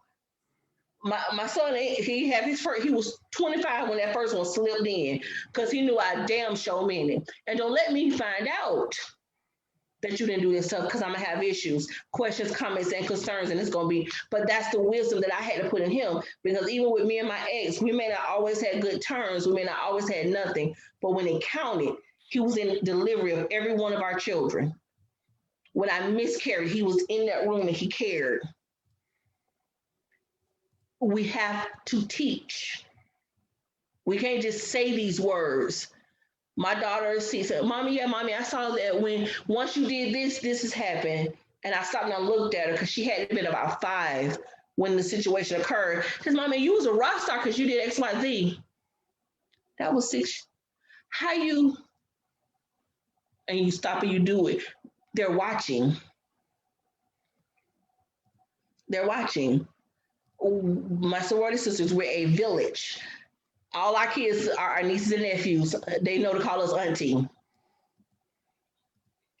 And we know when to say, baby, I can't help you because your mama told you 3 times how to do it. So I'm going to go ahead and pass her the belt so she can whip your tail. Any questions, comments, or concerns? You need me to say it differently the way your mama said it?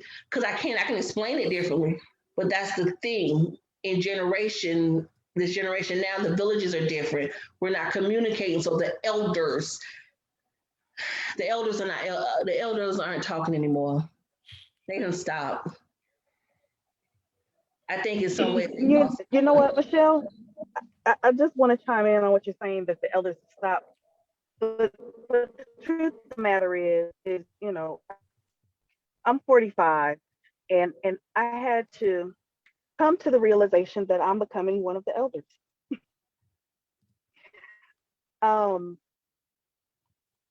And I say yes and amen to everything you said.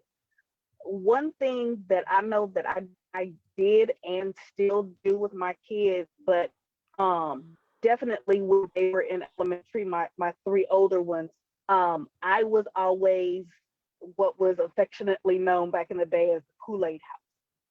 So when the friends wanted to all hang out, I was the Kool-Aid house. All the parents knew that they could find their kids at my house. But the thing that made my house the Kool-Aid house is because I was open and I was honest and transparent, and I was saying things in a respectful way, because I recognize these are other people's kids, but in a respectful way, I'm dropping wisdom and knowledge and understanding on these children, so they're not just going out here and doing dumb stuff. Don't, like my sister said, don't go and mess with that little boy, because you're going to catch something and you're going to catch a baby too. Don't do it. And this is the reason why. These are his character traits, like that. And in the same token, I could tell the little boy, don't do that. She a fast tail. But I'm raw like that. And the reason why I became so raw is because the boomer generation that I grew up with and the silent generation that I grew up with were very taboo.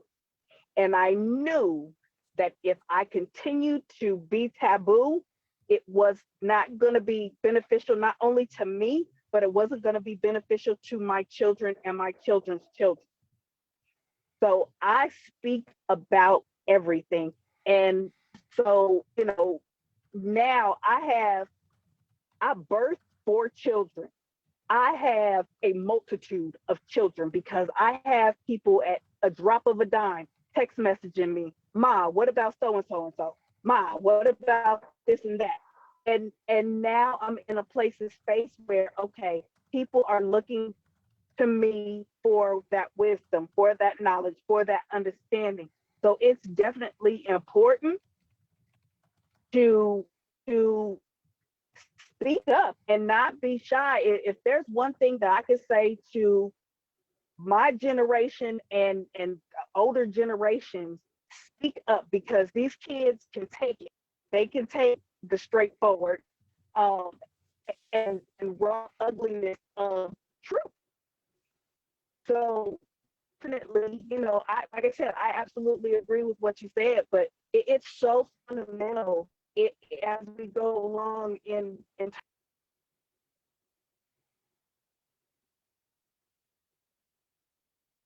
Okay. Okay. So yeah, that's certainly where we are at this point, and at this time. Um, and the next thing, let's see. I'm looking still inside the group, the chat, and everyone's talking.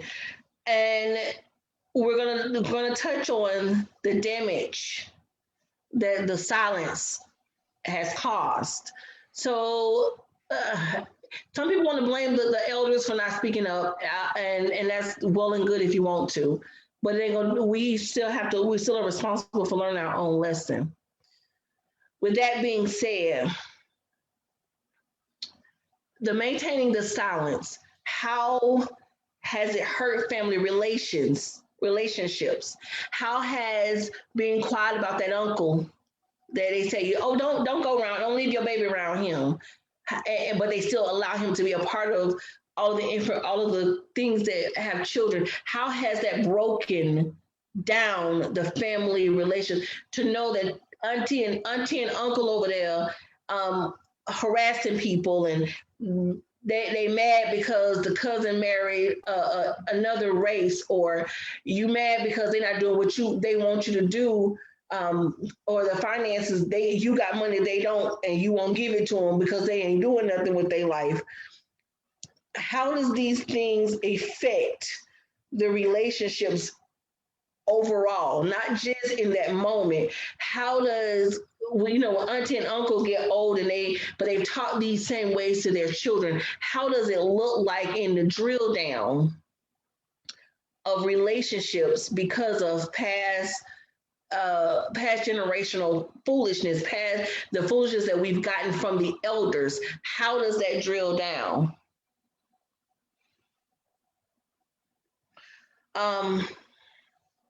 Angel?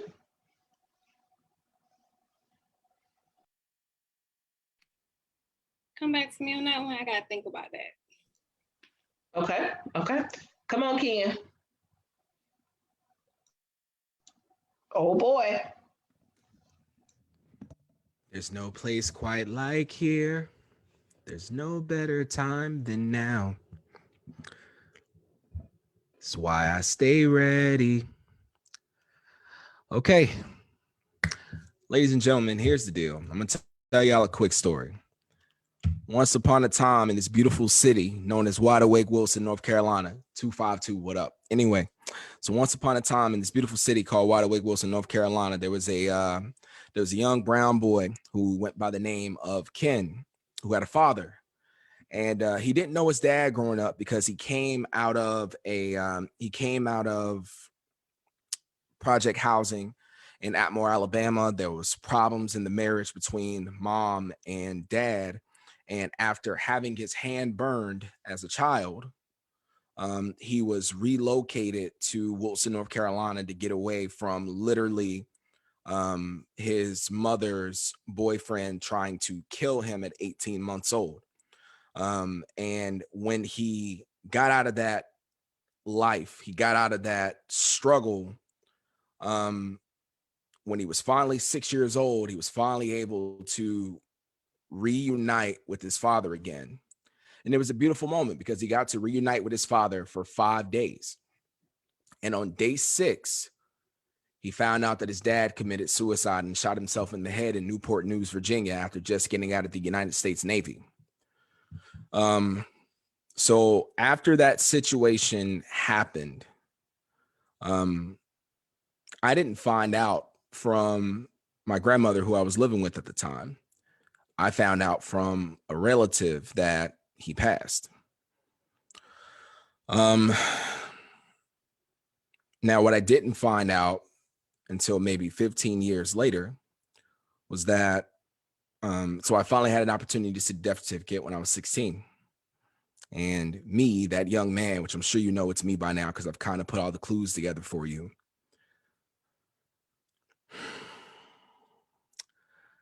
I found out that my father had cocaine on the brain when the suicide occurred. So I had no idea that my father was going through mental issues. I had no idea that my dad was also a user. And it took me going through a lot of situations to finally get the truth. And I guess I might as well throw all this out there because this is part of my personal reason behind why I believe it's so important for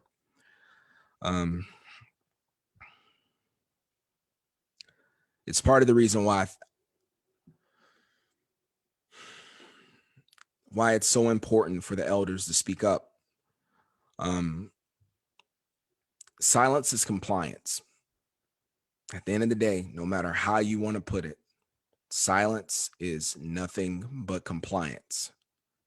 If you do not say anything, if you do not address the situation, if you see negative situations on the horizon and you elect to be quiet, someone can fall right into the trap and you are voluntarily letting them fall in.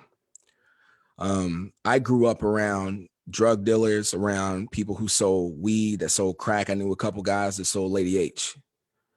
And I literally hung in houses with these guys. And I literally would sit and do my homework about 3 tables away from a kitchen where a guy was cooking up crack. And that was what I hung around. And the reason I did was because I didn't know any better. But what was funny was that I didn't know it was problematic until one day when my grandparents came to the bus stop to give me a book and I wasn't there, and I was sitting at their house waiting for the bus to arrive because it was cold. And then I got yelled at for being there and said, you know, that person does blah, blah, blah, blah, blah. And I had no idea what he was doing in the other room. They put 2 and 2 together for me. But the message there is that they knew. You see, I had life secrets hidden from me from when I was a child. I had secrets hidden away from me about my father and his addictions. And the whole time my father had addictions, I grew up sitting right next to the addiction. And who's to say that I couldn't have hit one pipe, rolled one blunt, and literally copy and pasted what he did. And to this day, because my father committed suicide, at least once a month, I go to behavioral health and I receive therapy for what I went through when I was younger, because I don't want to repeat that cycle again. And now with my son, I am extremely careful about keeping secrets from my child, because a lot of times I think people think that if you don't tell them, what they don't know can't hurt them. And the truth is that, yes, it can. It just won't hurt them right now. And as soon as they find out, you cannot hold them accountable for whatever their response is going to be. Do the right thing. Tell them up front, because you don't know what heart you're going to break years from now. And you don't know what habits you are risking coming into a person's life because you felt like everything was going to be okay. Just know, no matter what you do, that blood is going to be on you if you elect to let it continue. Go ahead, Angel.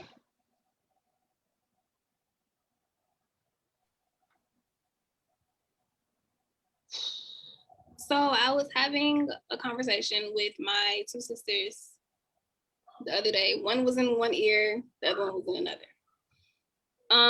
And we were talking about, because my grandmother was telling me a story about apparently I had a little brother that passed away after 7 days. I want to say 7 days. He pretty much didn't live long enough to even know or do anything. He was in the hospital the entire time, of course.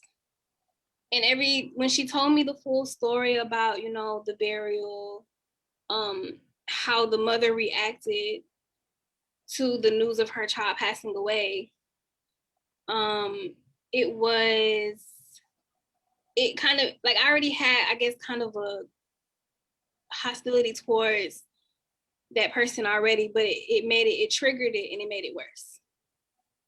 My older sister was in one ear, of course, and like I said, my little sister was in another. My older sister was, trying to get me to understand that she had the same emotional feeling that I felt at that moment. She had it then. Like I said, I'm 25, my little brother would have been 21, 22. He was, born in 98, 21, 22.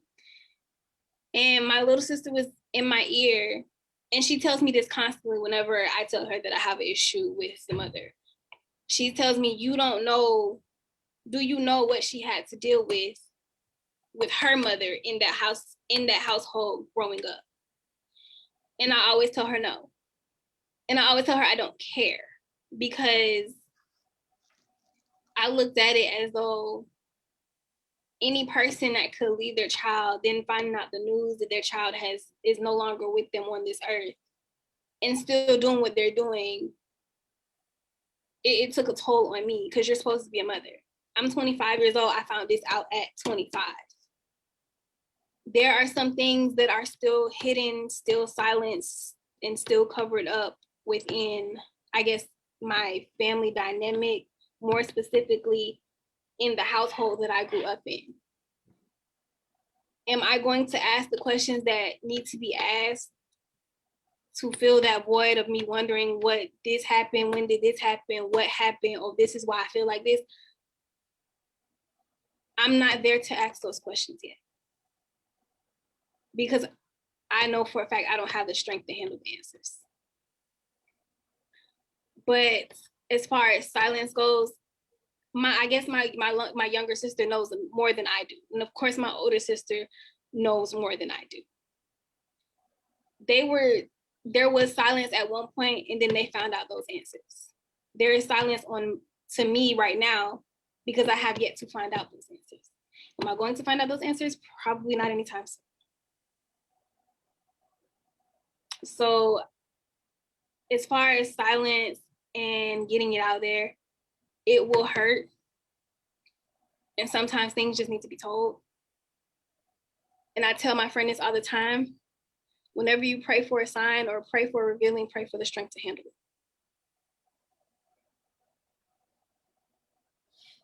Okay. So I'm going to piggyback on Angel, because in case you haven't realized now, we are sisters. So let me get some a different next level clarification in some of what she's saying. In some ways, because she is the bear, she's the cross bearer. She's not gonna let you struggle alone. Certain things have been withheld because it wasn't her cross to bear. That was determined early on. Some things,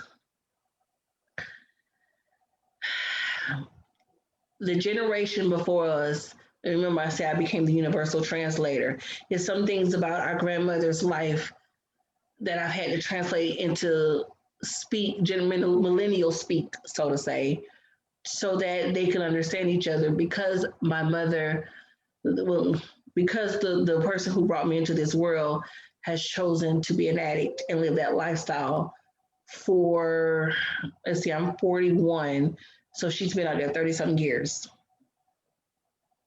So because of that, is required a different level of understanding.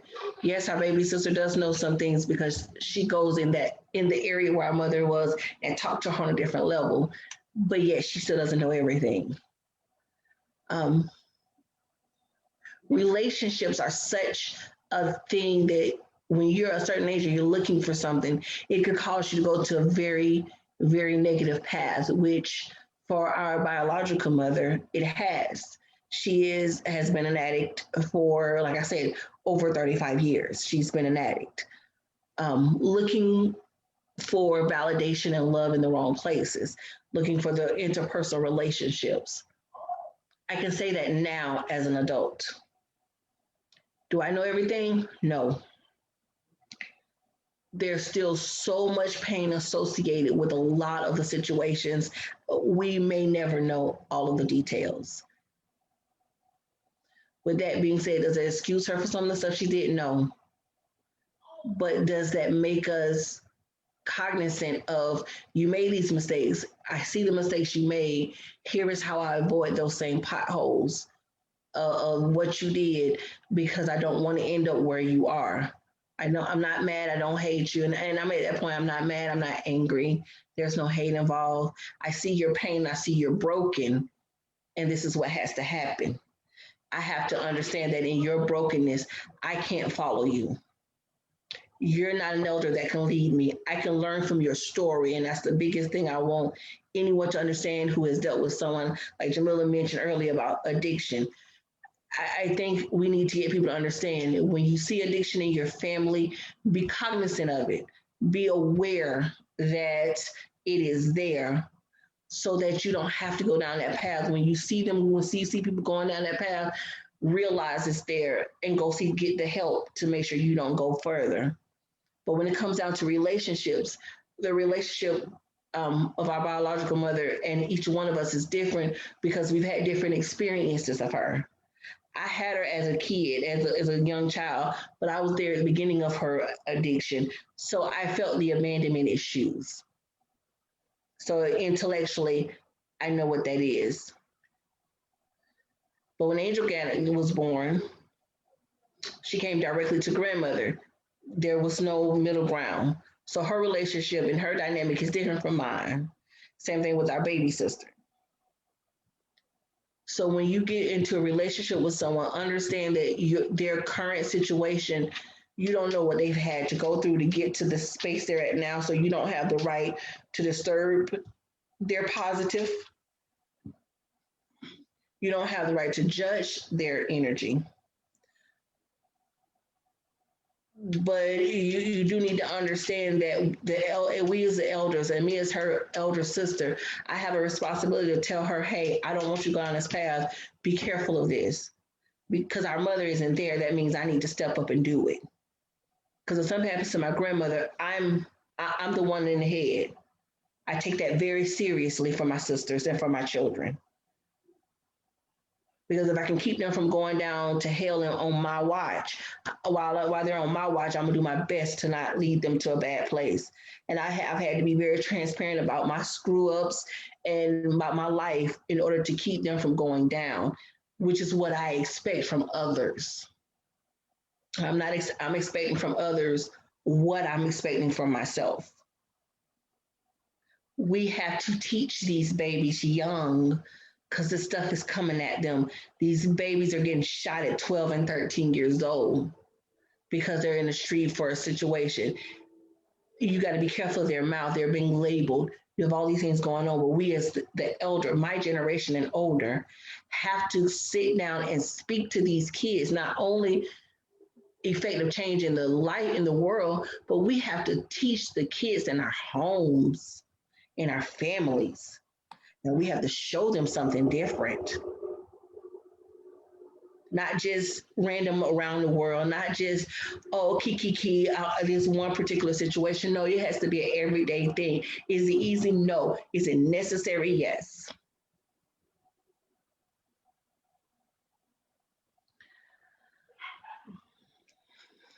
I'm gonna get down off my box. I'm gonna go sit down in the corner. Whew. Go ahead, Jamila.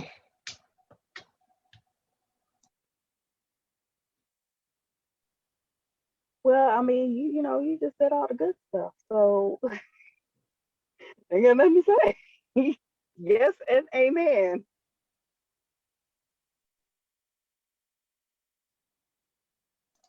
Okay. Ken, any other thoughts? I think it took a minute. Okay. I was going to say something. Go ahead. I mean, just as much as we need to talk to the generation coming, I guess, after me and including me. Yeah. I feel like that there are some adults, some of my peers that also stand to have the same talking to, because some of them weren't taught this at a young age. And I'm not saying, you know, it's never too late to learn something. Never too late. You learn something new every day.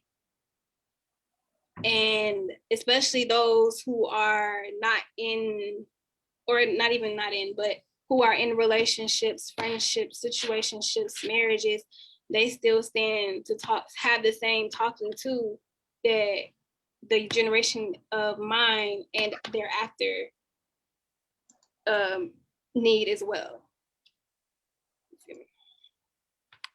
Especially when it comes to teaching them about different signs of toxic relationships. When it comes to not even just toxic relationships, okay, this is happening, what do I do next? There are some adults that are older than me that need this talking to. Some people out there right now that need this talking to. So yeah, that's all I'd say. Okay. Whew. Wow. I mean, I think that this has been a very interesting conversation. Intense. Um, so relationships is a very big umbrella, very big umbrella. Um, Before we go, it's one more question. Then we're gonna let this thing go. We've talked about all types of family relationships and others, but from this point forward, when you want to affect a change, what do you think needs to be done in modeling better relationships? Not, and I'm not, like I said, I'm not just talking about romantic. In friendships, what do we need to do as a culture to effect change in relationships, to bring about healthy friendships, parentals, family, any type of relationship that we consider in life? What do we need to do to effect a change? Jamila? Transparency within boundaries.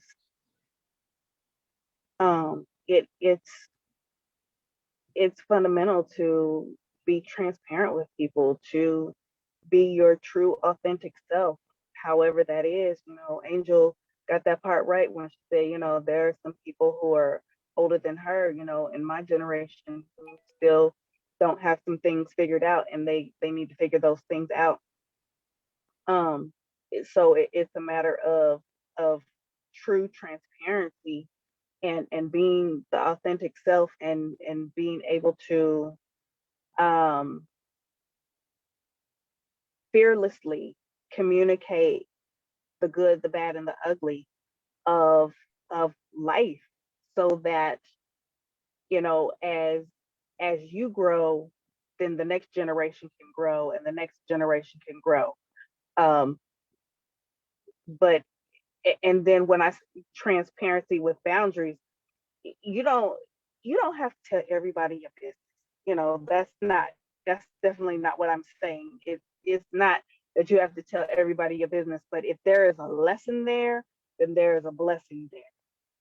So in the moment that you see that somebody in your path is going the wrong way, pull them over. Hey baby, come here. Come here. You're going the wrong way, and this is the reason why I know that. And in that moment, it's necessary to be transparent. It does not mean, I had to learn all of that and my bank account number is XYZ. No, that's not what I'm saying. But I am saying, be open and honest enough to be able to lead the next generation in the right direction, be willing to pull them over, and in that, those generations have to be open enough to take those lessons as well. When both generational sides can come together and respect each other, then we will absolutely see change.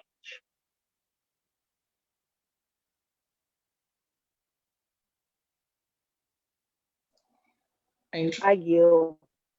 Angel. Okay. To, I guess you said to change or to see change in relationships. I wholeheartedly agree with the transparency, but I would also like to add, don't be, I guess, afraid to say how you feel, whether it's in a friendship, relationship, mommy-daughter relationship, father-son relationship, swapped and vice versa. Whatever type of relationship it is, don't be afraid to say how you feel.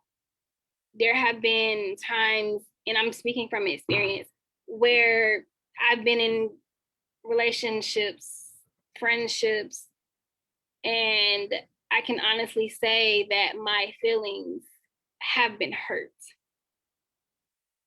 In a friendship, especially with my girls, I probably shouldn't say this on live, but in friendships with my girls, I've told one of my homegirls, I was like, and I told another guy friend as well, I said, the reason why I can, express how I feel with my girls versus a relationship with somebody that I want to be with, why it comes easier is because if my girls ever try to leave me, they're going to have to write like, 25-page paper explaining to me as to why they want to leave. And even then, I'm still not letting them go anywhere. You will have to, it's like they said, until death do us part. That's literally what has to happen for my girlfriends, for them to actually leave me, for me to allow them to leave. You have to leave in a body bag.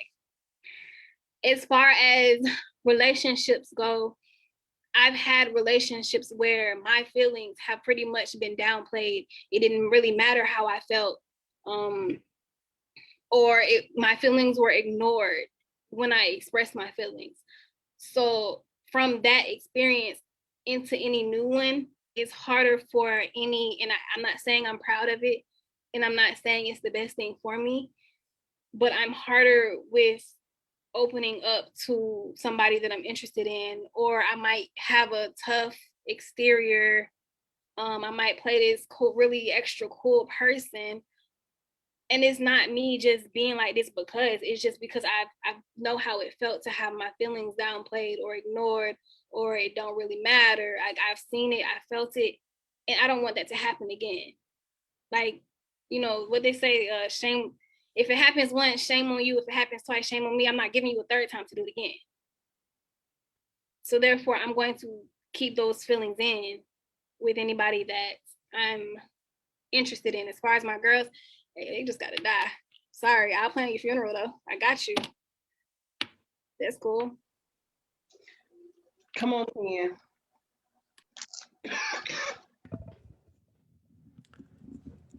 Here's my honest thought, and I'm gonna keep it short and simple.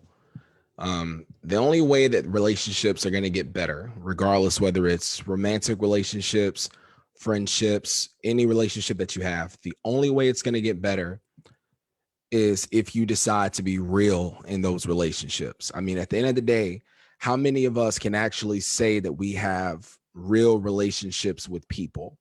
And I'm not talking about relationships. Like I said at the beginning, there's good relationships, there's bad relationships. If you want to have a good relationship that's real, the adjective that you need to action is right there. You need to be real. Have open dialogue, have effective conversation. Be willing to challenge what doesn't make sense to identify any opportunities for things to become worse. If there's an opportunity to fix a problem, do not be afraid. Tackle it straightforward.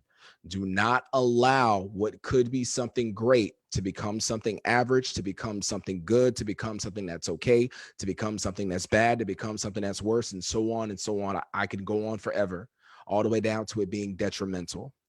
Or better yet, like Michelle said earlier, for it to become something that's toxic. So at the end of the day, if you want a relationship to be good, you want it to be real, you want it to be great, the adjectives are all there. The truth is that every last one of us know exactly what we want our relationships to be. We all know. We know we want a relationship. We know what our romantic relationships are. We want them to be like. We want them to be loving. We want them to be fun. We want to be able to have open dialogue. We want to be able to have fun romantic opportunities. We know with professional relationships, we want people to respect us. We want people to be assertive. We want people to have our backs when stuff's not done properly and we're not the ones that are held accountable or should be. But at the end of the day, the only way you're going to get to it is if you decide to be the realest person in the room.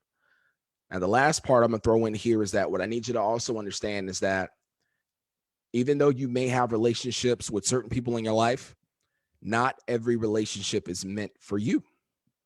You can come to the table and be as real as you want to be, as happy, as loving, as kind, as joyful, respectful, whatever you want to say. But no matter how you decide to come to the table, that other person just might not be either in a space to be the person in a relationship that you need, or the other person just may not be in a position to be receiving of what you have to offer. And the moment that you identify that, Maya Angelou said it best, once they show, you need to believe that. And if it means you have to walk away to find something that is meaningful, that you can hold near and dear to your heart, and you can find something that lasts a lifetime, whether it's within your family, relationships, whatever the case may be, you get those and you hold on to them. But walking out of this conversation, I think myself and a lot of the panelists have already laid out to you, the only way you're going to get your relationship to be what you want it to be is you have to do your part. From there, it is solely on the other person. Last point I want to give to you, and I said this a while back, and I'm so glad that I'm getting an opportunity to say this again. Any good relationship you have, there should be some level of happiness. But make no mistake about it, the only person that can control your happiness in a relationship is you. I'm going to say this again for the folks in the back and for the people that might have just jumped in. The only person that can actually make you happy in a relationship is you. Anyone else that's a part of your relationship, they contribute to your happiness. They are not the cause. If a person is a cause, that means that that relationship doesn't mean anything to you in the first place, because now you're leaning on that person to do it all. Find self-love, find your happiness, take your happiness, contribute in a relationship to build happiness, more of it between you and another individual. And if they're not ready for it, identify it, respect it, and go seek what makes you happier for the rest of your life. That's all I have.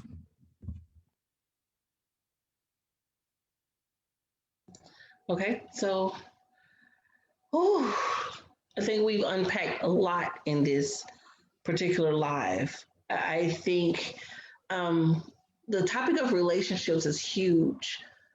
So but it was necessary because there was a lot of knowledge that needed to be learned, and there was a lot of perspective that needed to be seen.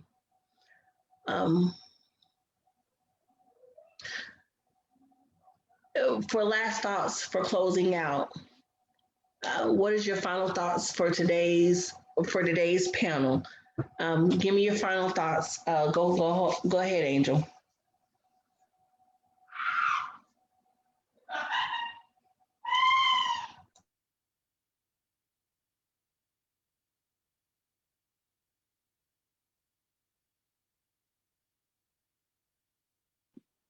Can you hear me? Okay. Final thoughts. Ooh, we said a lot.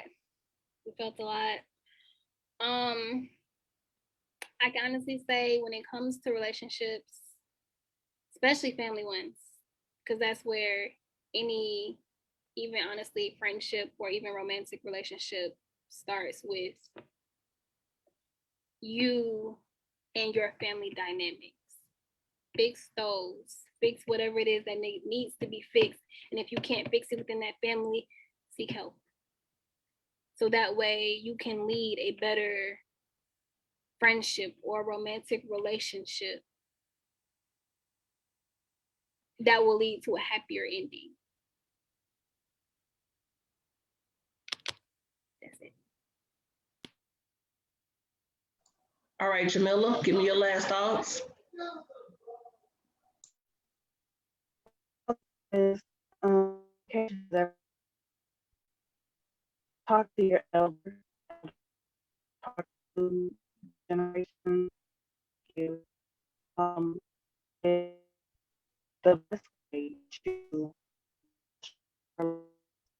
be taboo about it. But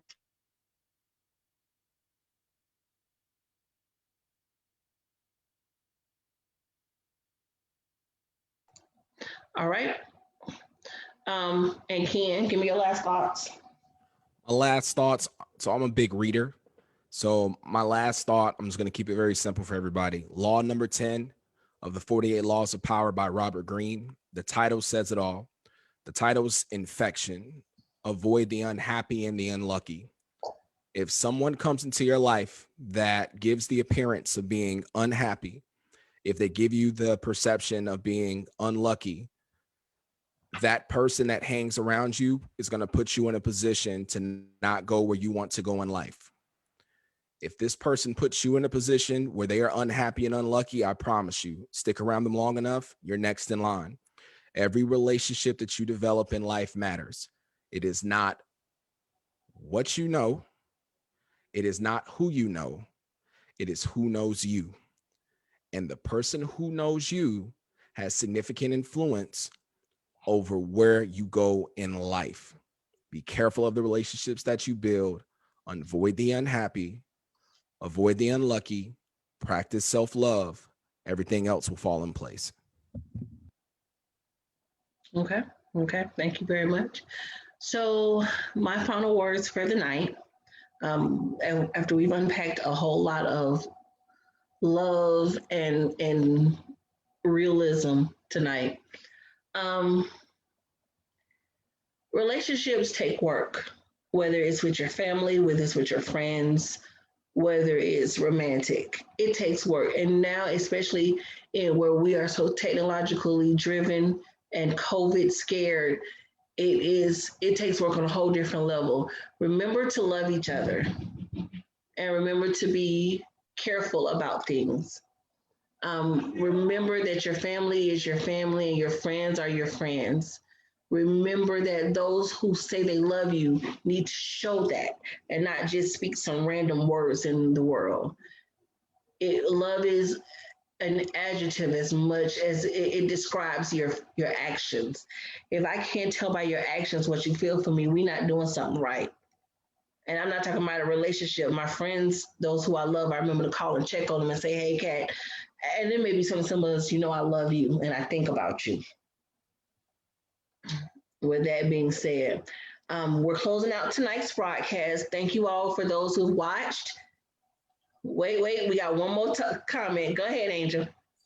Because I pulled up Instagram just now and I just seen a caption and I felt like somebody needed to hear it. Somebody needed to hear the caption. So I'm just going to read it. It says, broken things become blessed things when you allow God to do the mending. I don't know who needed to hear it. Somebody needed to hear it, and there you go. Say it for the folks in the back. Yes. For the people in the back or who just got on.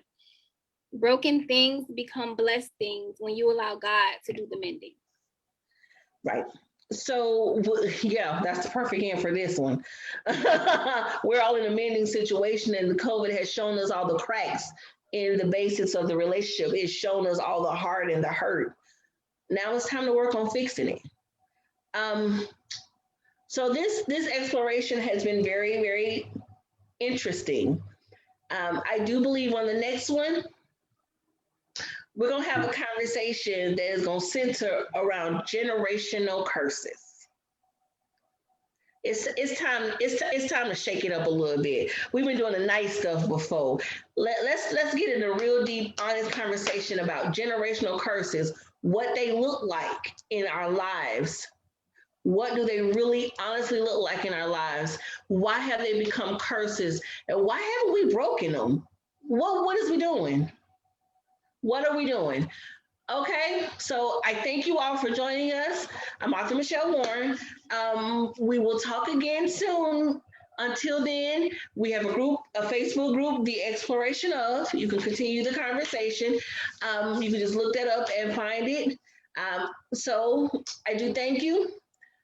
You are wonderful. You're kind. Have a wonderful week. Enjoy life. Live to your best. Good night. Y'all take care.